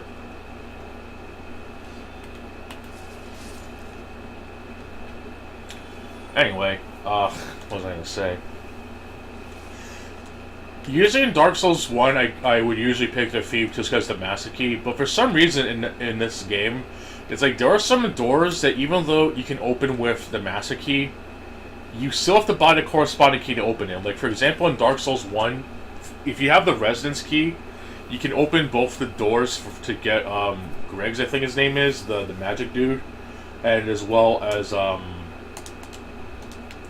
what's his face, and get the lightning resin. But if you have the master key, you can only open the door that gives you the magic resin. You still have to buy the residence key to rescue Greg, so it kind of doesn't make any sense. There's actually a page on the Dark Souls wiki that actually mentions what doors can be opened with the master key, but you still need the actual key to open the other doors. So would normally need the key to open the thing that can be opened with the fucking master key. What the fuck?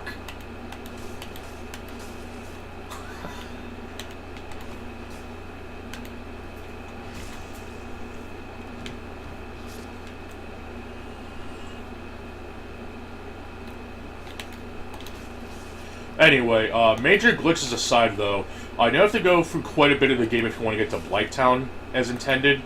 But I know that with the shortcut from the Berg to the Lower Berg, you have to at least fight the Capra Demon, quote unquote, and the what's his face, the Gaping Dragon. I don't know if there's a way to get to Blighttown without fighting either of those bosses. But I'm pretty sure it's impossible. And if you do, to do some really stupid bullshit glitch, and I'm not about to do it.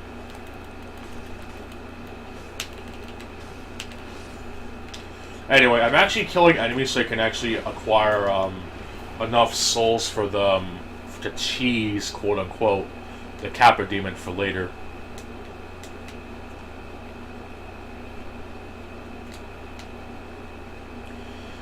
At least hope you're more entertained by watching this and watching Wings play the game, because I actually know what I'm talking about somewhat.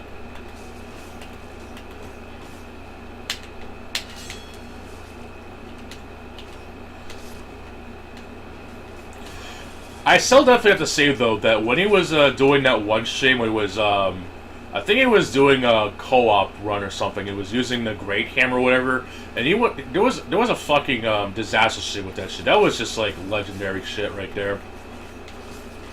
I think this was back during the Sean Ranklin days. Now it's Breaking Banquet.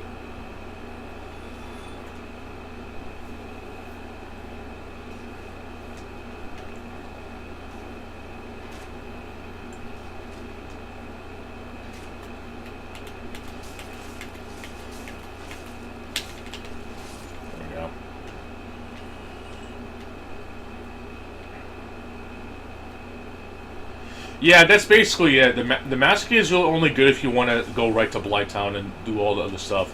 Because a lot of the doors that the key normally opens, you still need the other key to do it. Yeah, it's, You know what would be great? Like, every time he, like, dies or something in Dark Souls or uses an Estus Flask, he should, like, have a bottle of chili or something and just eat one every time he drinks an Estus Flask or something. Or whatever the fuck it's called in Elden Ring. It's actually funny, because there's actually an item in Elden Ring that acts exactly like the Ring of Sacrifice, and, I looked at the description, it's like, wow, they actually have the exact same item from Dark Souls, just called something completely different and stupid.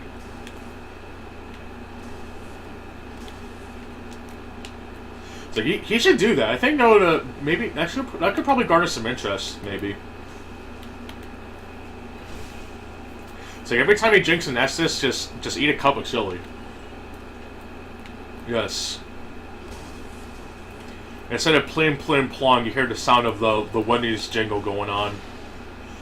I don't know if there's like a famous Wendy's commercial that's like a famous jingle or something, but that'd be great.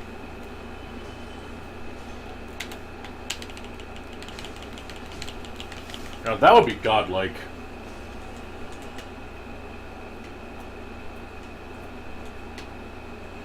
Oh, looks like I already looted this area, so I'll keep going.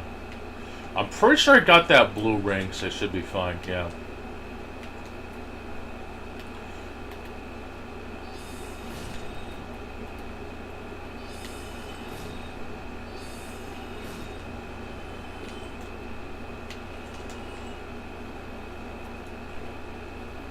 Oh my god, you're using magic, you're cheating, you're not playing the game as intended, how dare you? Yes, because how dare there be ranged options in these games? Yeah, it's, his area of effect is actually his area of effect attack is actually, the sound of his chair squeaking. It's also like Ornstein's butt slam attack, but actually, it's like he says, "Webby, fucking leave," dude. He does the butt slam.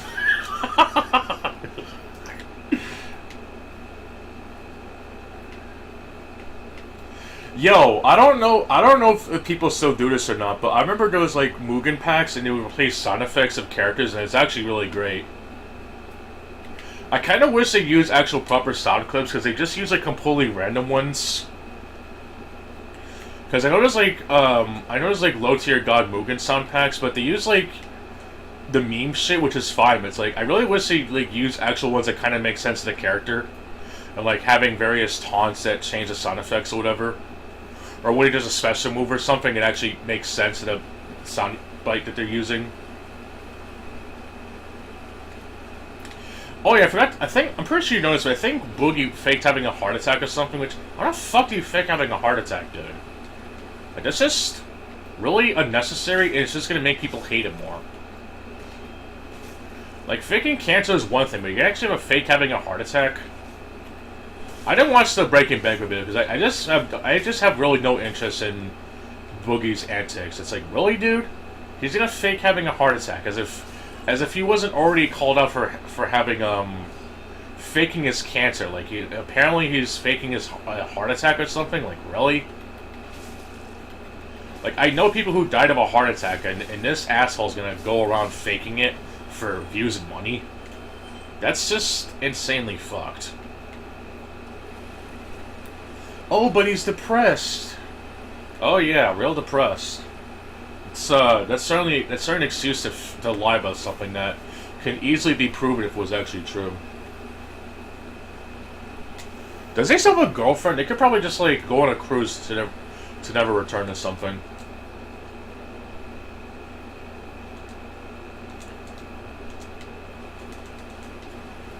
Yeah, I'm just stocking up on dung pies for later.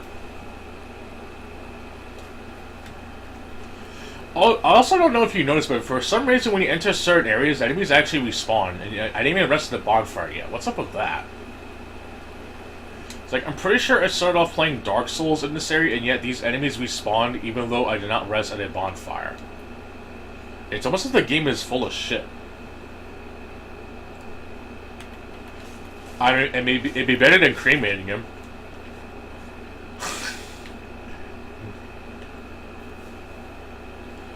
Maybe in the next couple of years, we'll actually have people having to visit the Titanic ship that's happened recently.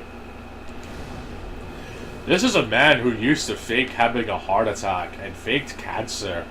Oh. That was fucked up.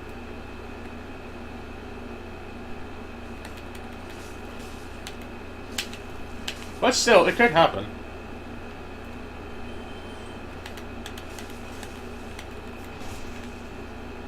Booger 2988. Hey, that's an insult to that Booger Man video game. The big dude, or whatever, that green dude whose main ability is picking his nose and shit.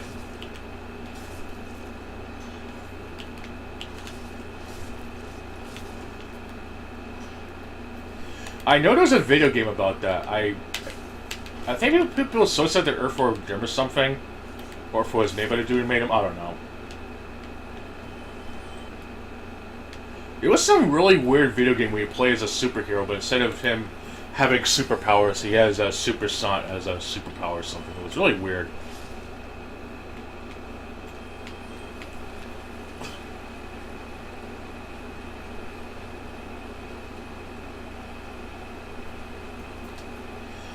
Alright, I'm gonna do one more run.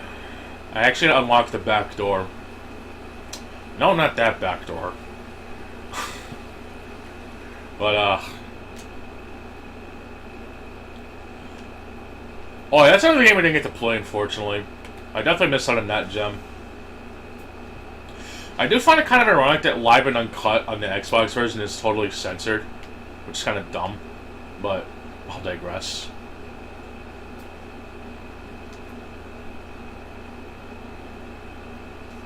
It definitely would have made sense if it was uncensored, but the original version was already uncensored, so, I don't know what they were trying to sell by having it being called Live, or live and whatever the hell it was called.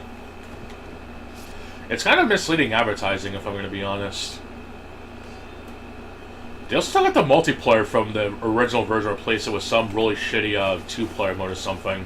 Which I know the original had like some really weird four-player modes and shit, and yet they replaced it with whatever version they...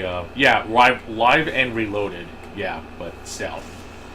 It's still basically applied to be like a director's cut version, and yet it seems to be a bit of a downgrade in certain aspects. Makes sense out of that. It's like if there was a version of Dark Souls 2 called Scholar First Sin, and oh.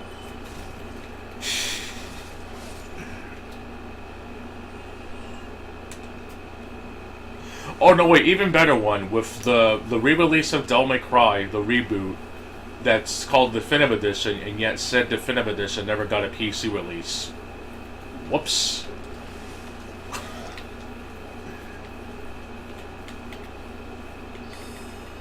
Oh, but it's okay because the mods that are used for the console version are already on the PC version. You just have to manually download them. Wow, that's still really shitty.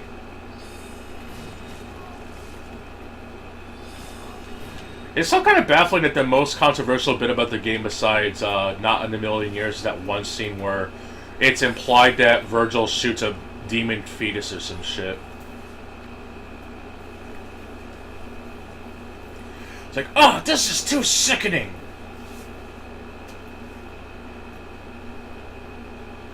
It definitely does suck that that supposed definitive version didn't get a PC release, though.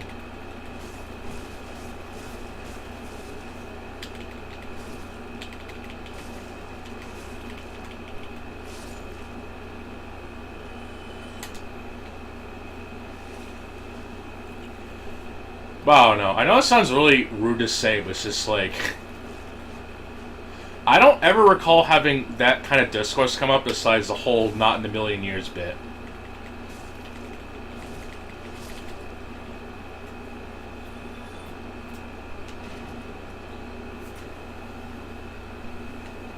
Or else I think it was Virgil, but I don't even know. There was a scene in that game that people got really pissed off at.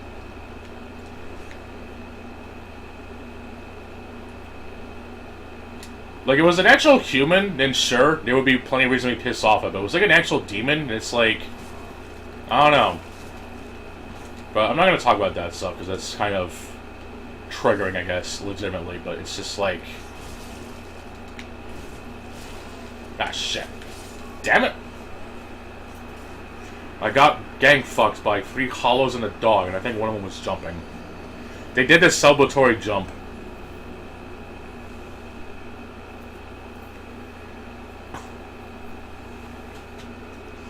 But I actually watched that scene, and I'm like, okay, what the fuck is all the fuss about?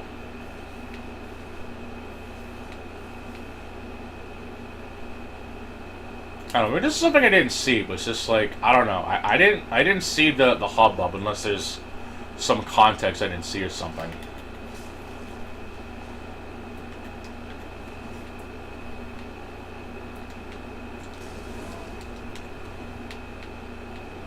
It would be really funny, though, if Capcom did actually make a sequel to that game, or they somehow, if they make a Devil May Cry 6, they actually have characters from the reboot and shit, and just turn it into a shitty multiverse. That'd be really fucking funny. Implying that Devil May Cry DMC, whatever, is actually canon. Hi, I'm Dante. Dante, I'm the real Dante. What the fuck is up with that hair? I wouldn't wear that. And they both say, in a million years. Greatest crossover ever. Also, I'm pretty sure they used that version for, what the hell was it? The PlayStation All-Stars Battle Royale.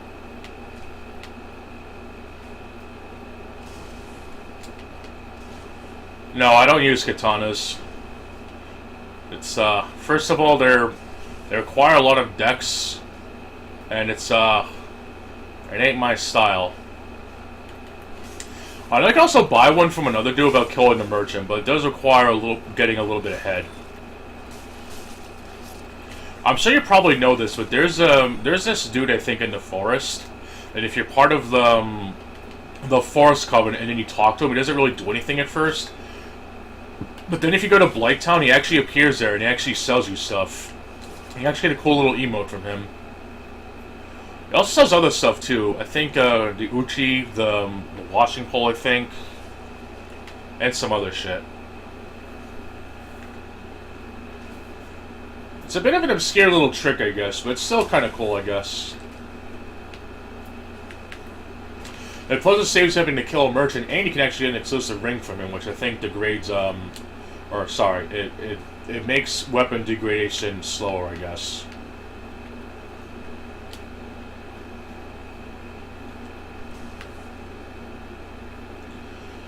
Yeah, because you can't spell Uchigatana without Gucci, and that comes in handy too, right?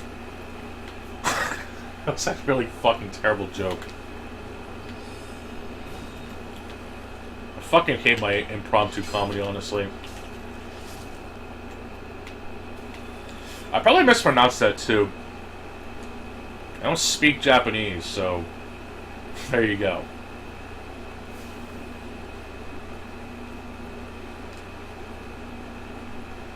But seriously, what the hell is Gucci? I keep people hearing say that. Ain't that a rapper? I think I know a gamer said that. When it's, oh my god. Gucci Katana, Jesus Christ. But seriously, who the hell is Gucci? Is that just like some sort of name brand or something?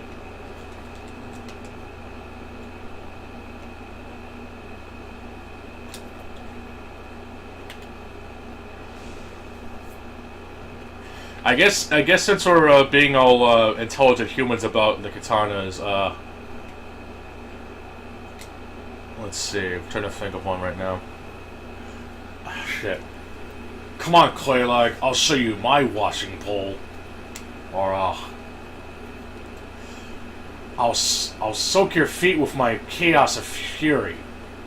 I think that's what it's called, the flaming sword or whatever. Shit. I know there's the Ayato. I know there's a really long sword that's basically Sephiroth's sword from Final Fantasy VII. Yeah, Quelaag. And her Fury sword or something.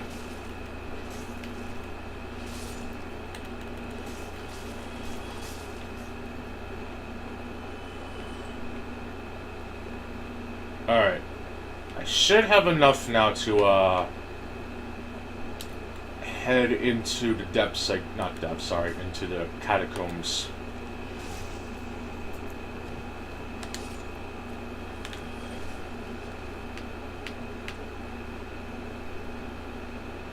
Could actually save scum live on camera. Holy shit. But first I need to reverse hollowing. Queef lag. Jesus Christ, Machi. Well, at least to be fair, she's infused with the spider, so she can't really queef, can she?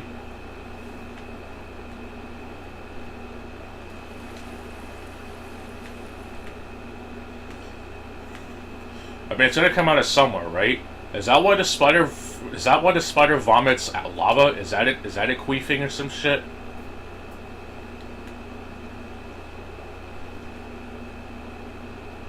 Or maybe it's when Quelaag does the AoE attack. Maybe that's a spider queefing, I guess.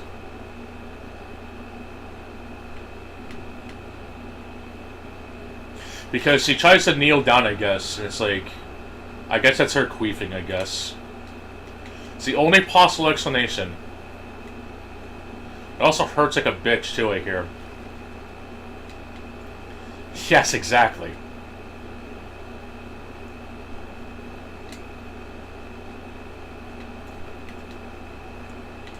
Ow.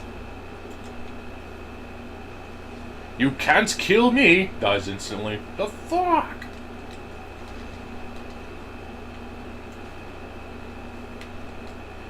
Yeah, I know this conversation is quite chilling. I'm sure.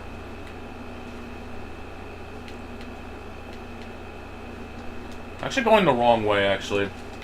Also grab this. The Lucerne. Ow.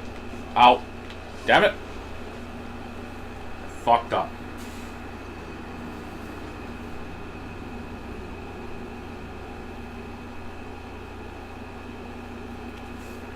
Yeah, that fight isn't really anything interesting, honestly. Even if it is, even if the translation is kind of fucked.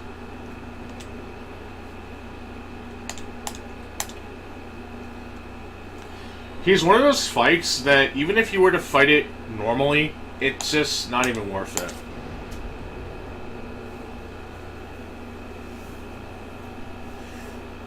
So usually when I fight that boss, I usually try to prepare for the worst, so I don't have to do the bullshit run, or the what the hell is it? The area, the Los Izalith Olympics, the area before or whatever. I forget. I know there's the Lordaeron Olympics with I guess technically not part of Lordaeron because it's in the Archecking Peak, but it's still technically part of Lordaeron, so fuck it. I guess it's part of Lothric Olympics, I guess? Because all you do is just grab the cloves and then run back to the starting point, shake his hand 4 times, and that's the fight. That's a really fun fight, honestly. Such a quelling fight, I must say, for an articulate like myself. And you're probably wondering why I didn't save Scavengers, because I actually want to do it there. I actually wanted to actually get to the spot where where good old Leroy is at. I'm actually to end this in style.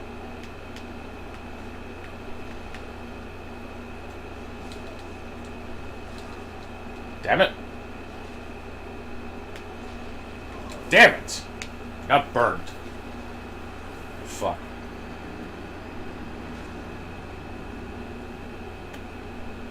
What the hell? Oh yeah, I actually see if I talk to Patches. I kind of forgot.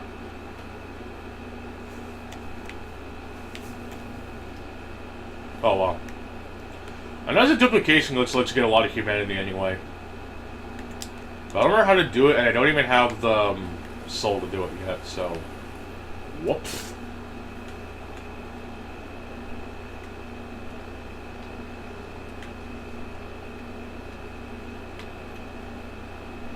Might as well loot I can get, I guess. Since I already died. Oh, if you actually get the Astora Straits, this actually can be a viable place to farm, I guess. Or at least with the big dudes, because they actually drop 500 souls a pop, but they're really hard to hit. But it's actually a pretty worthwhile weapon if you can invest in the faith in it. The only thing that sucks though, because this is the remaster, if you actually pick up that weapon, your weapon matchmaking gets bumped up, and it's really fucking annoying.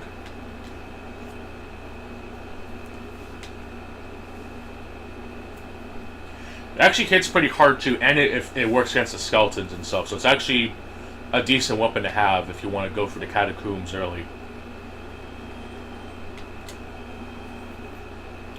But yeah, I'll go and see what Patches is doing, I guess, and then I'll go fight the what's their faces, I guess. Because I know for some reason if you go fight the Capra Demon before talking to Patches, he just isn't there, and it's really fucking annoying.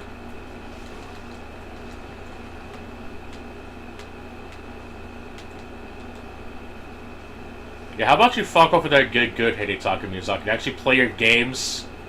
Stop fucking writing storybooks.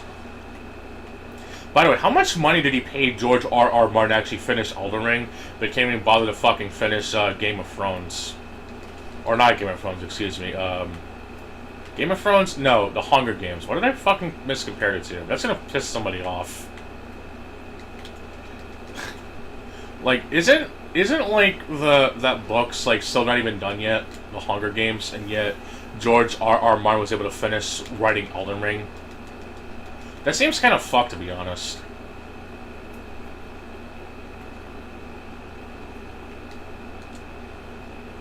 We're on the same side. Okay, I guess I already talked to him, so... Whoops. Oh well. Well, I might as well grab the femboy ring, I guess.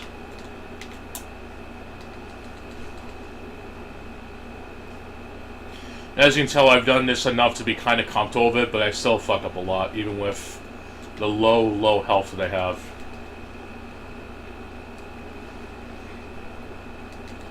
Yeah, okay, sure, Miyazaki. It's, I'd rather play Demon Souls Remastered than to play through Elden Ring again.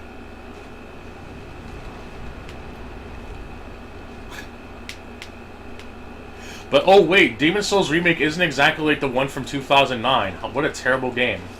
And I'm dead.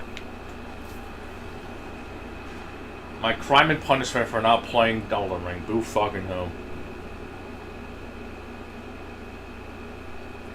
Like, seriously, if Dark Souls 3 bores you and makes you commit sleep, I probably feel the same way about Elden Ring. Like, it's just Dark Souls 3. Even DSP said it was just Dark Souls 4. One of the few times I'm actually going to agree with him, and I'm not even trying to be biased. Like, the whole gameplay I've seen of it, whether it be Mrs. Sparrow playing the game, whatever, it's just Dark Souls 4. You cannot change my mind. And if somebody else made Elden Ring, they would fucking have a field day with that. Oh my god, it's way too much like Dark Souls, dude. Yes, thank you, I will. I am definitely going to have some fun with this, alright? But yeah, I'll be fine. I'll go for this a little bit and I'm gonna get off myself, actually. Kind of mess up my route, but I can always make up for it. No reason to cry with spilt milk, though.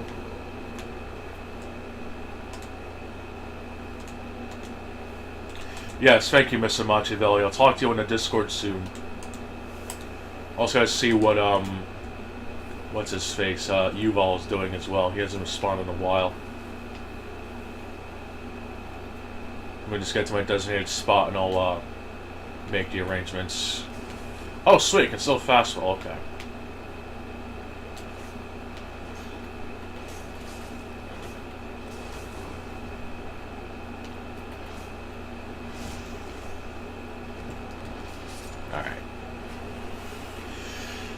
Alright, I'm gonna head over there, check in the Discord, and I'll defeat the Copper Demon, I guess. And then I'll actually cheese the, what's-his-face right quick.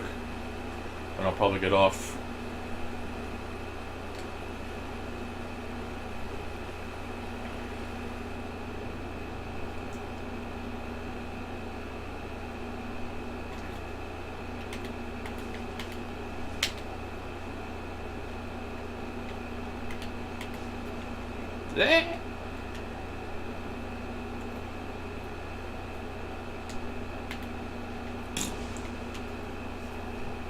That was really fucking mature, obviously.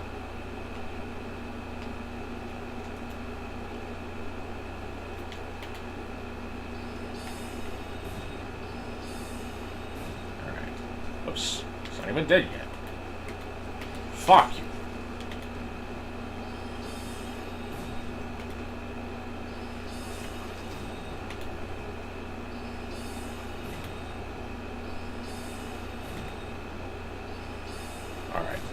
You're dead.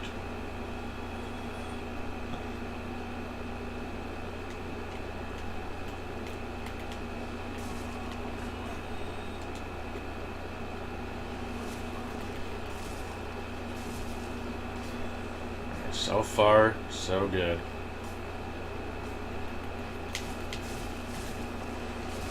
Damn it. Alright. I'll try one more time, if not, I'm probably gonna get off myself.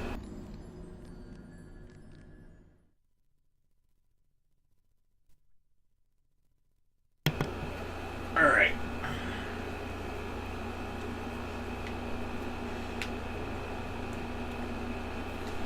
I'll probably need a harder hitting weapon, I think.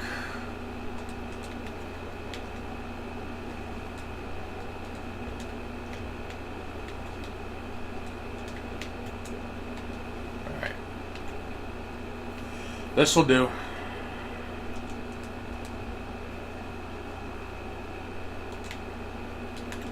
Alright.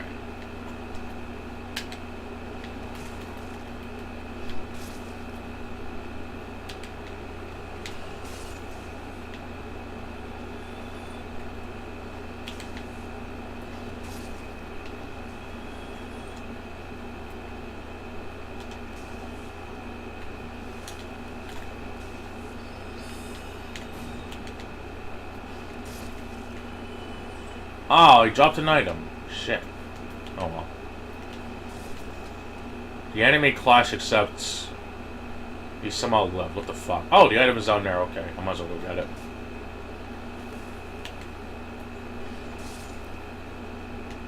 Did I get the ring of whatever the fuck?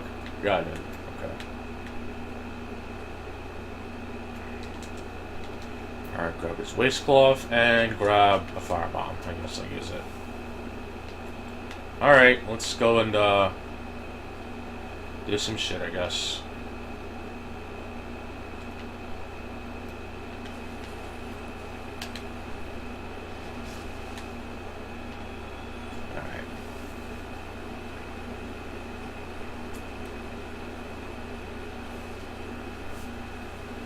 But yeah, I bought a bunch of dung pies, so I'm actually gonna throw them at the boss. I was gonna make sure I equipped. Oh, I don't have the fuse set. Shit, I gotta get that actually. It is very vital to this boss's extermination.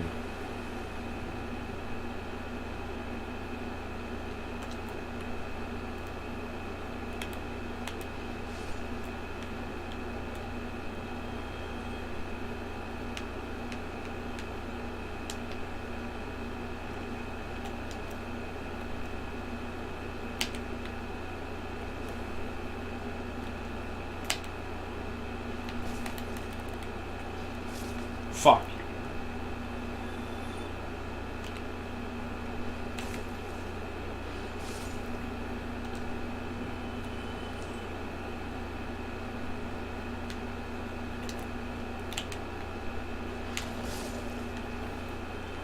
Triple. Wait. No, it's not a triple combo because they didn't do a free hit combo. Oh, fuck it.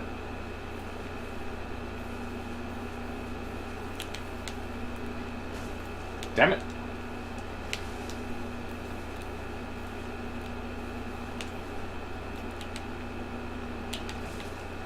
Wow. I actually had a comment live. Oh fuck. Alright, let me quit out of that shit. Not watching that. Sorry. Dashboarding out. I actually had a comment live on stream. Amazing. Let me see what it's about. I'll see if King is streaming real quick while I do this too. He's actually been streaming again.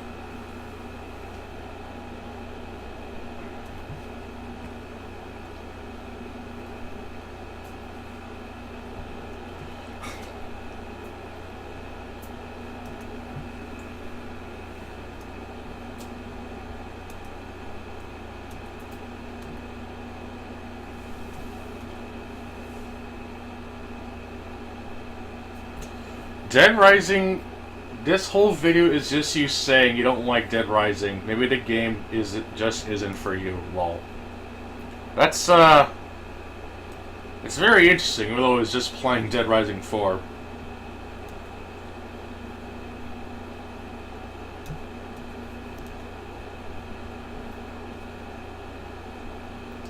Might as well respond to this one right quick. Let me just check on King really quick.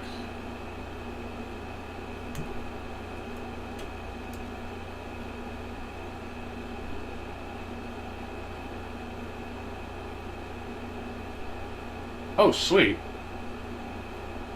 Wait a minute, it's been on the screen for a while now. Don't tell me it's been on this for a long time.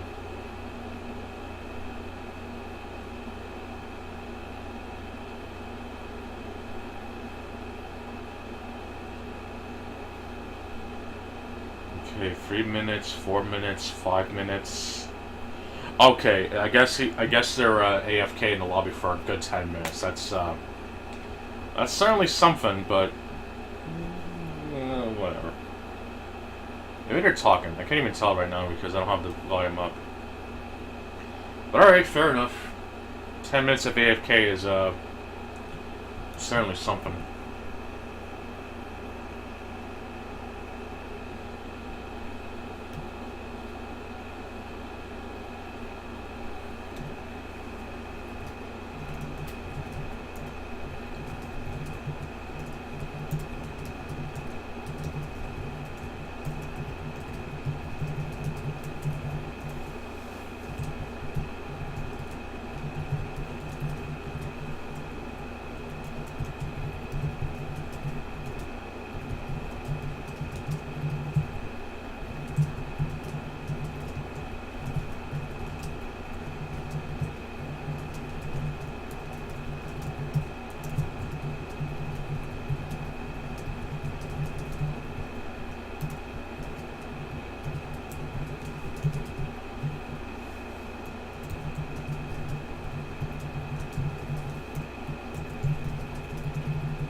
Yeah, it's as if some people didn't even watch the video. It's not even a long video, too. Like, it's legit one of my shorter rants, and yet people just don't fucking get it.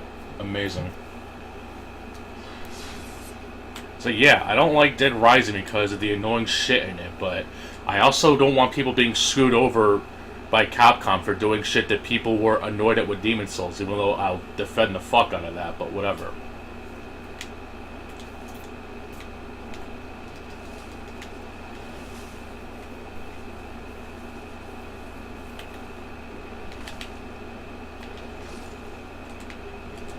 So do people just not watch videos, or they only, like, actually, you know, only hear what they want to hear?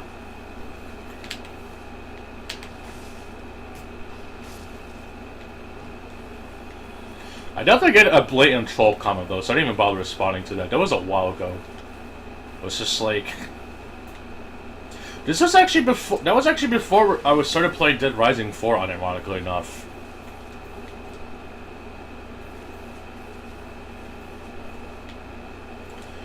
But yeah, people are known to basically crap on Demon's Souls Remaster, hence why I wanted to talk about Capcom doing the same thing with their game that they already released on other systems, by the way. It's not just an excuse to me to crap on Dead Rising, it's that people basically gave Demon's Souls the same treatment that Capcom isn't getting for some reason, which is fucking stupid. That's the whole point I was trying to make. But I guess some people just don't want to fucking listen or even watch. And they make conclusions that they think they're in the right, which is just immensely fucked. And people have the goal to call me disingenuous. So I think watching a video without watching it fully and then making assumptions is kind of shitty. Especially when I'm trying to be serious about it. But I'll digress.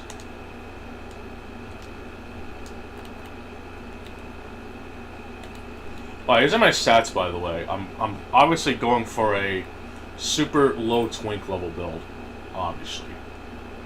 Anyway. Just gonna drop some shit real quick. Mainly things I don't need, or at least have duplicates of that I don't want to worry about for dropping with the crow, whatever. Or at least stuff I don't have to worry about, like, accidentally, like, boosting the thing or whatever. Because I wonder somebody else actually do that. I don't want that. So my whole groove would be fucked.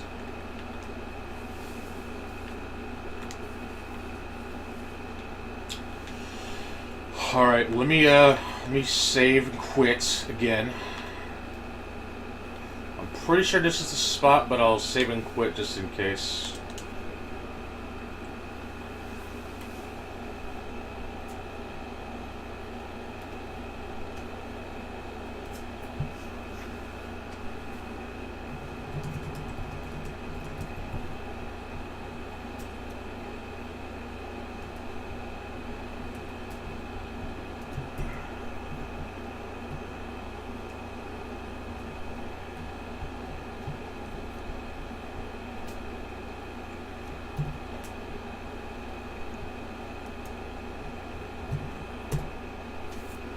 Alright, let me, I think I already clicked on the thing. Okay. Yeah, I did. Alright. But yeah, the whole point of the video is not for me to just crap on Dead Rising, even though I'm kind of liking the fourth one. But it's just like, the whole point is that Capcom is not getting the same treatment that people relentlessly crapped on Demon's Souls. It'll probably happen until fucking Blue Point, like, shuts down or something.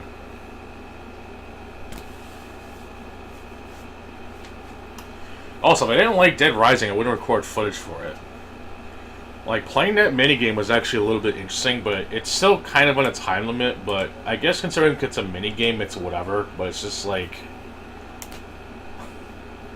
Like, I don't know what the fuck people want, honestly.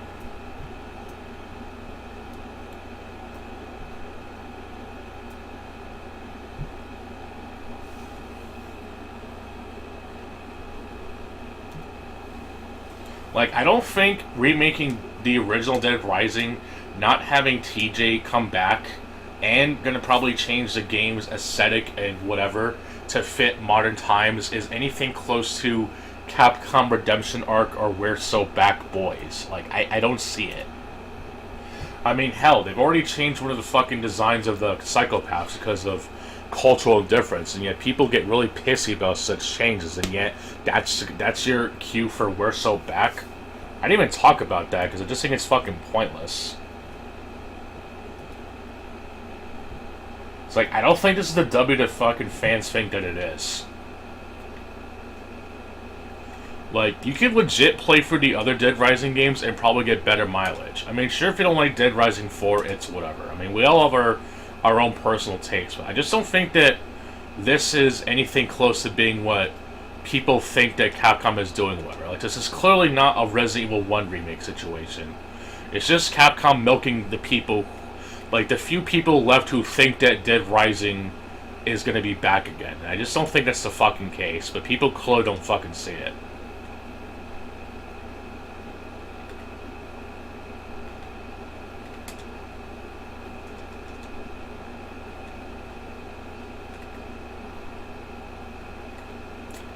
Damn, I'm gonna have to fucking reload again. There we go.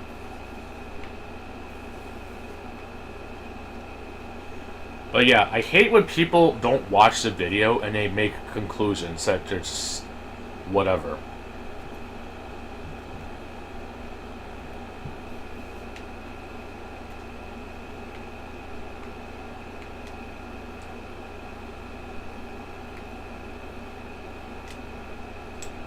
Oh shit, it actually, I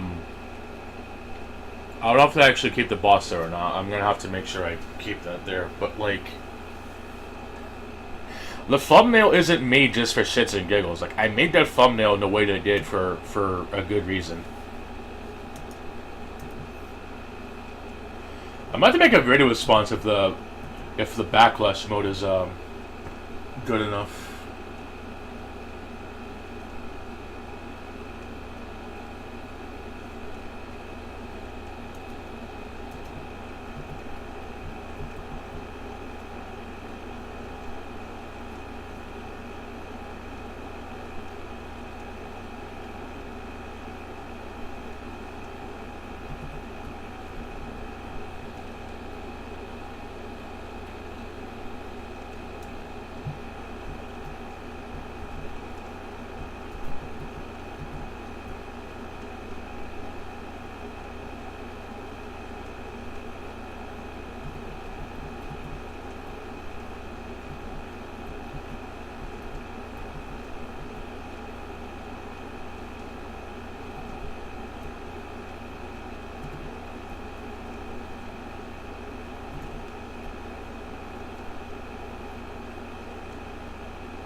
Yeah, there's some bullshit going on in the XCOM right now. It's just ridiculous.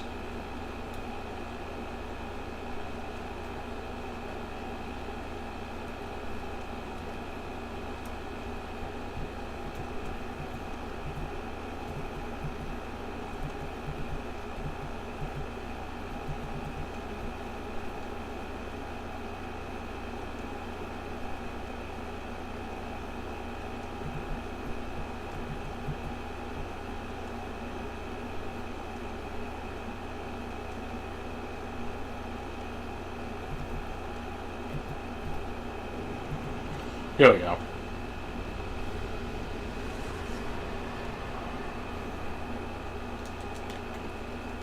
I'm not going for the depths right now. That shit can go fuck itself.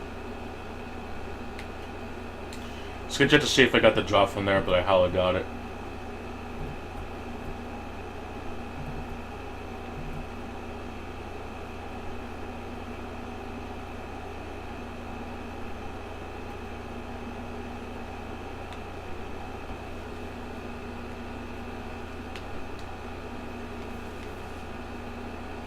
Nope. Alright, well, time to go talk to, what's-her-face.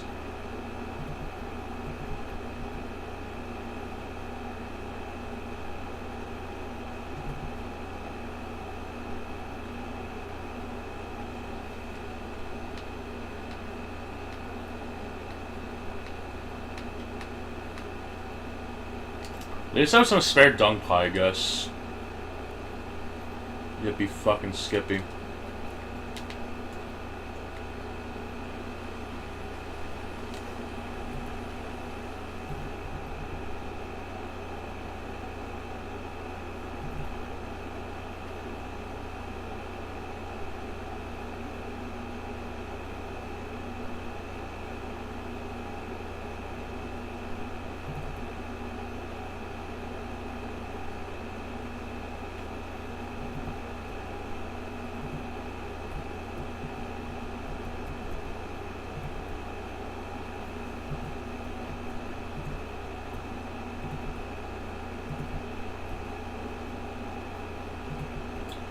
I know there's a lot of people talking about Concord. I just don't even give a fuck, honestly. It's not even worth fucking ranting about. It's just another online Sony service from Sony, and that's all that there is to it. Not even worth talking about. It has all the check marks. It's not even interesting.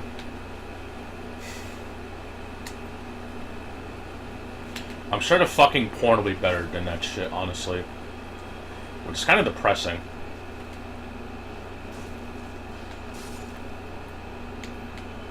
But oh well.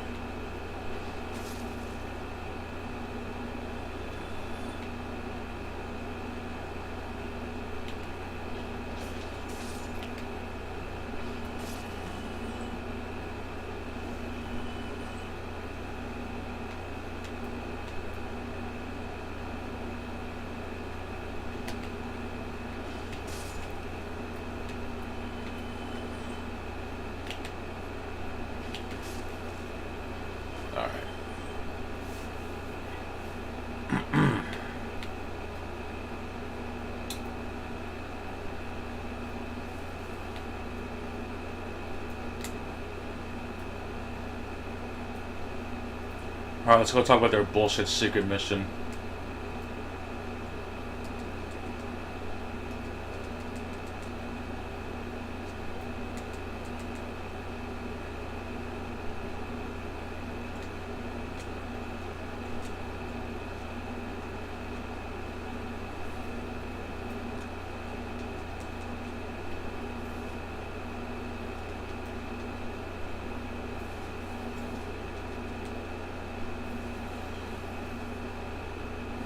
Did I not explain the urgency of these tasks? Yes, you did.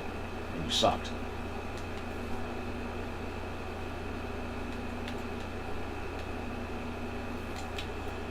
Damn, I forgot to rescue Griggs.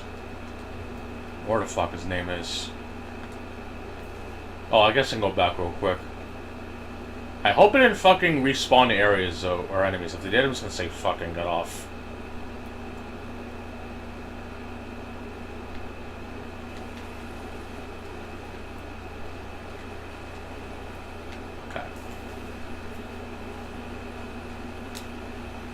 Yeah, I guess I could walk this direction without dying, I hope.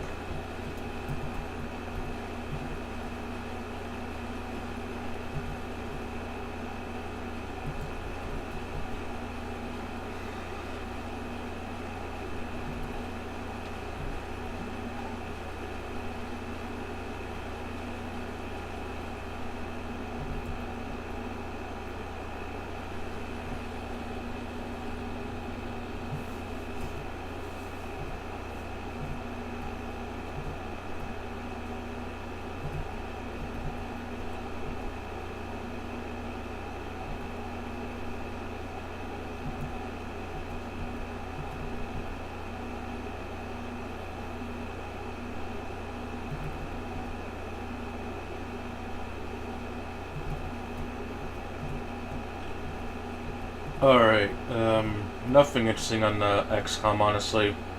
Just some usual bullshit. Nothing of interest. Okay, the enemies don't respawn. Okay, good. Well, of course you didn't respawn, because you didn't rest at the bonfire. No shit.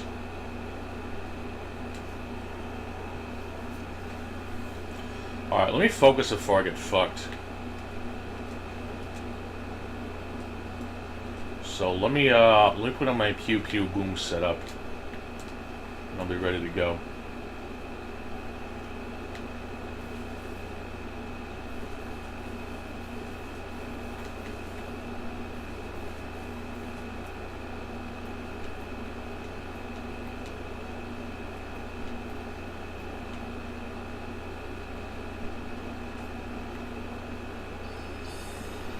Fucker, dodge my missiles. Fuck. Bad dog.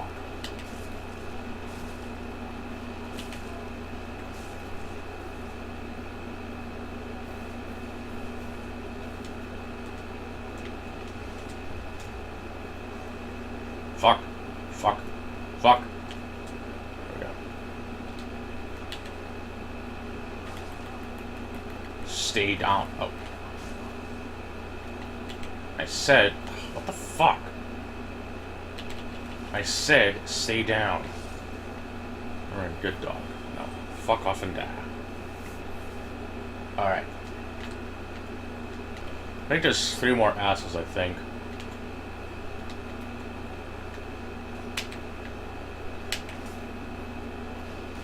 There we go.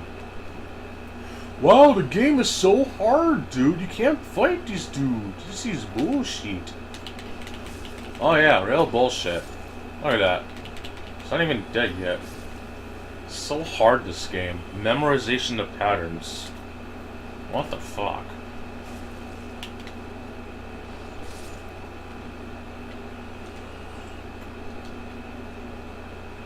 Okay.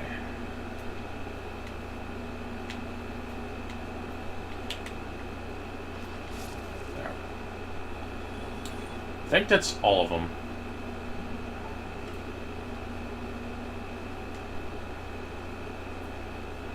Fuck. Damn. I'm confused.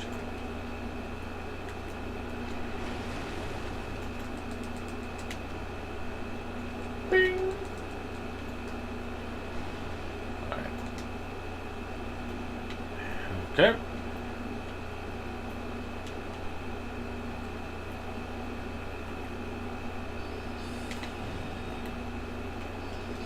Fuck.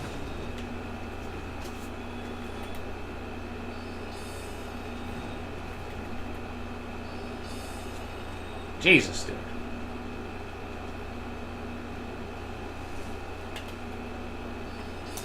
Alright.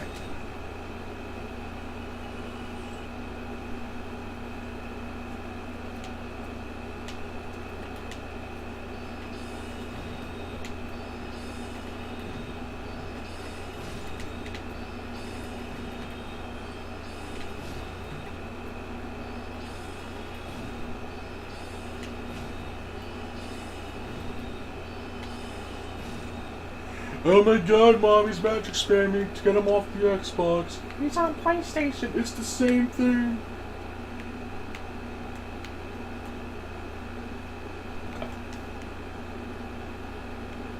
Alright, let me just make sure that there's no lootables that I miss.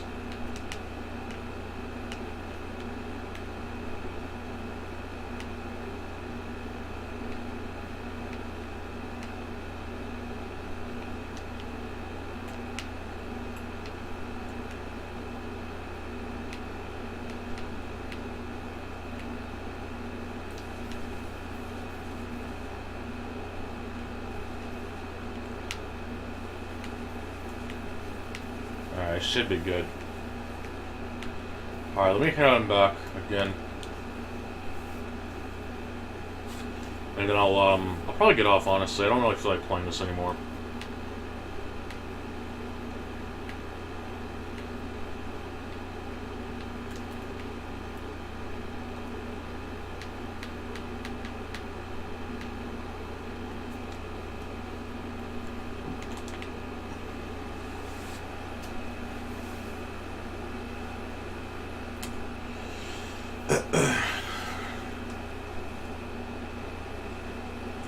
I might pick up that soul item, I guess, because I'm going to probably dupe that shit. I gotta look how to dupe because I forgot. And I'll probably just go on from there next time I play this. I think it involves using a parry attack or some shit, if I remember incorrect.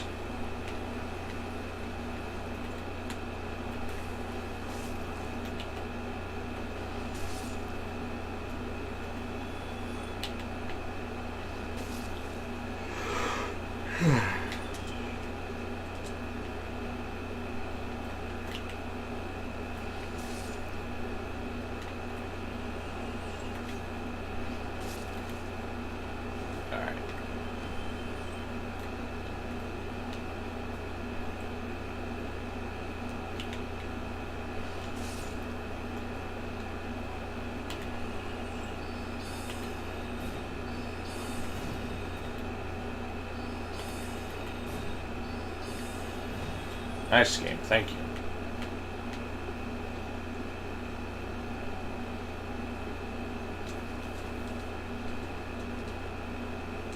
Sure, I'll buy your sorceries. Alright, I'll get the Great Heavy Soul Edda.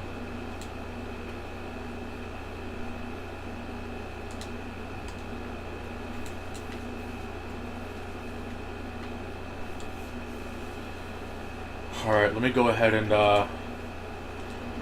level up intelligence by 1. And, attune.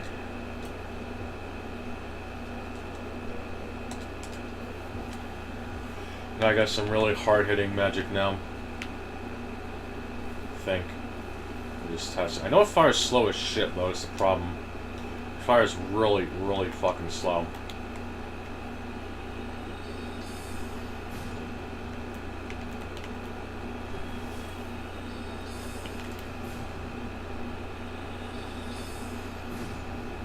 Now, John. Haha. Okay. It's fucking retarded. Okay. Let me go ahead and get that item, and then I'm going to bed.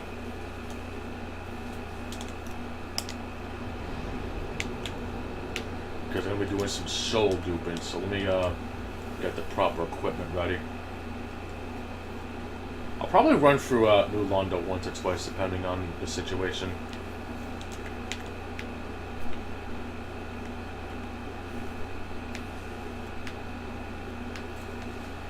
Oh, we don't have to worry about losing 337 souls, I guess.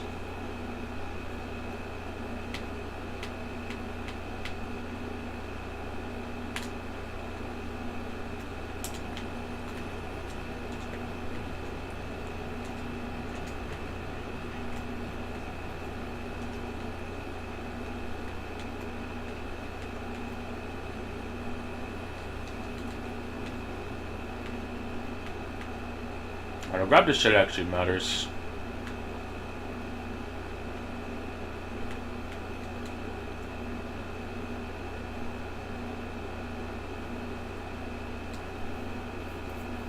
I'll see if I can do a run or two, I guess. Maybe 3 at the most. So I kind of want to get that curse ring. So I can kind of do okay, I guess. Yeah, I think it's curse. Yeah. Curse.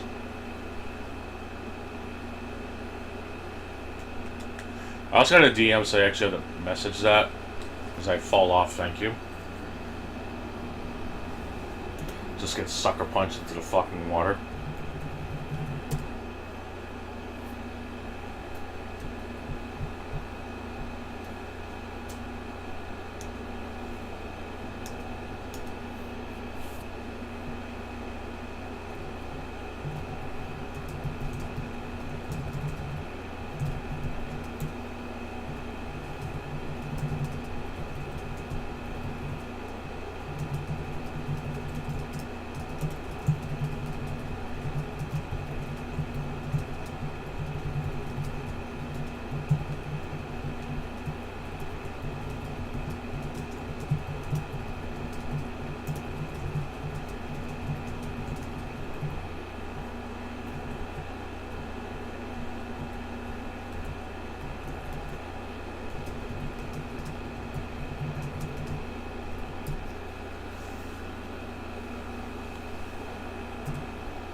Alright. Message sent. Back to the souls. Let me lower this.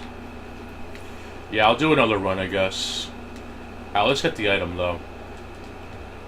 Let me just do some quick inventory management, quote-unquote.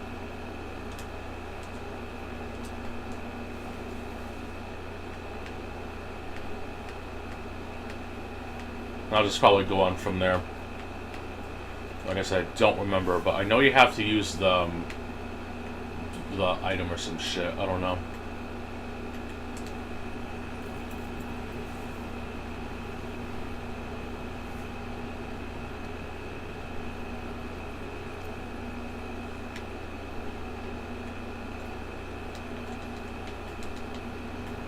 Might as well grab the other items here too, I guess.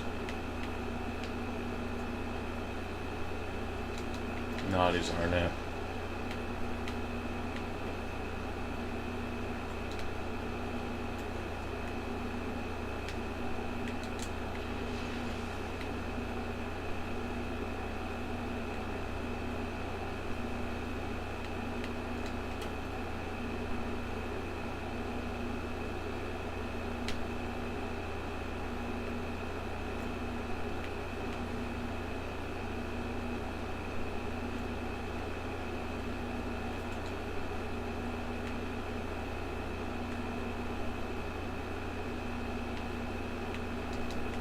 I think I forgot to get this item actually, so let me get it. Alright.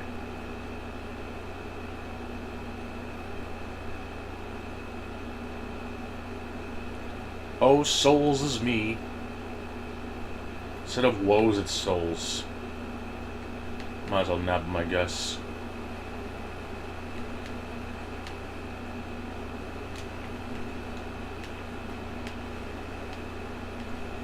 I'm probably gonna die again.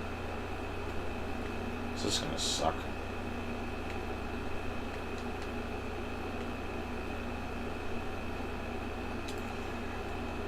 I don't even think you can block these, I think. Not with this shield, anyway.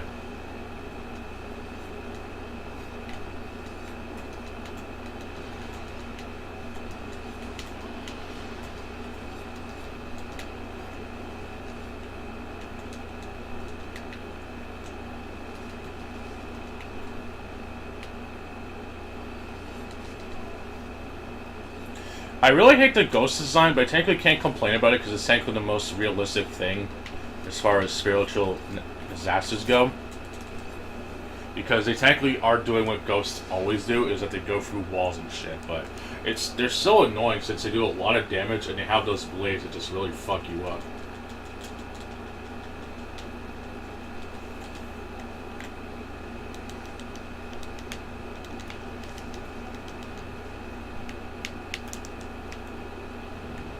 And yes, if you actually quit out, the enemy is actually reset to positions. And since you're technically not taking any damage, it's entirely fair game, right?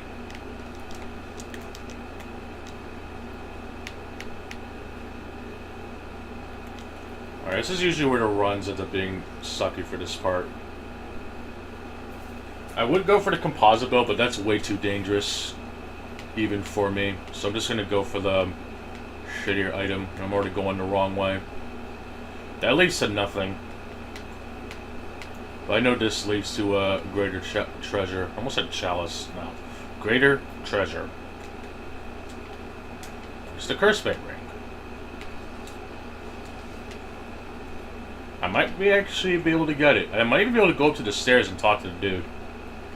But I doubt it. I barely ever manage to go up here without it fucking up somehow. It'd be godlike if I could, but I always get fucked at this part. Yeah, I take way too much damage. They shoot for the fucking wall, dude. Like, come on. It's one thing if they use their ghost powers, but they use their fucking lightning to do that too. Okay.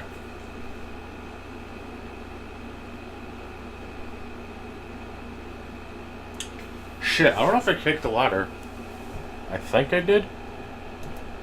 Damn, not gonna check. God damn it.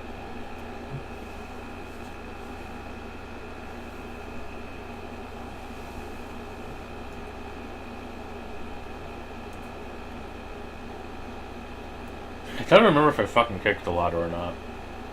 That is a massive fail. Like, honestly.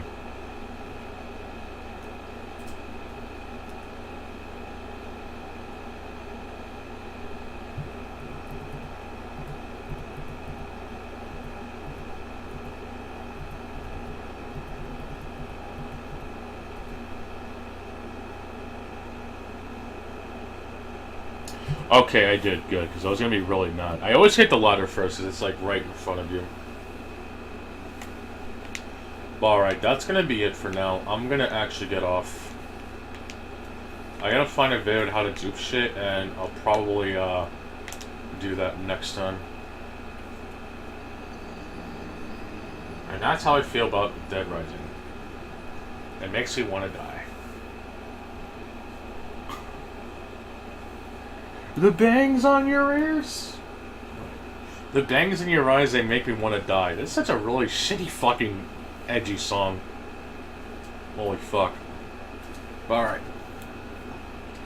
See ya.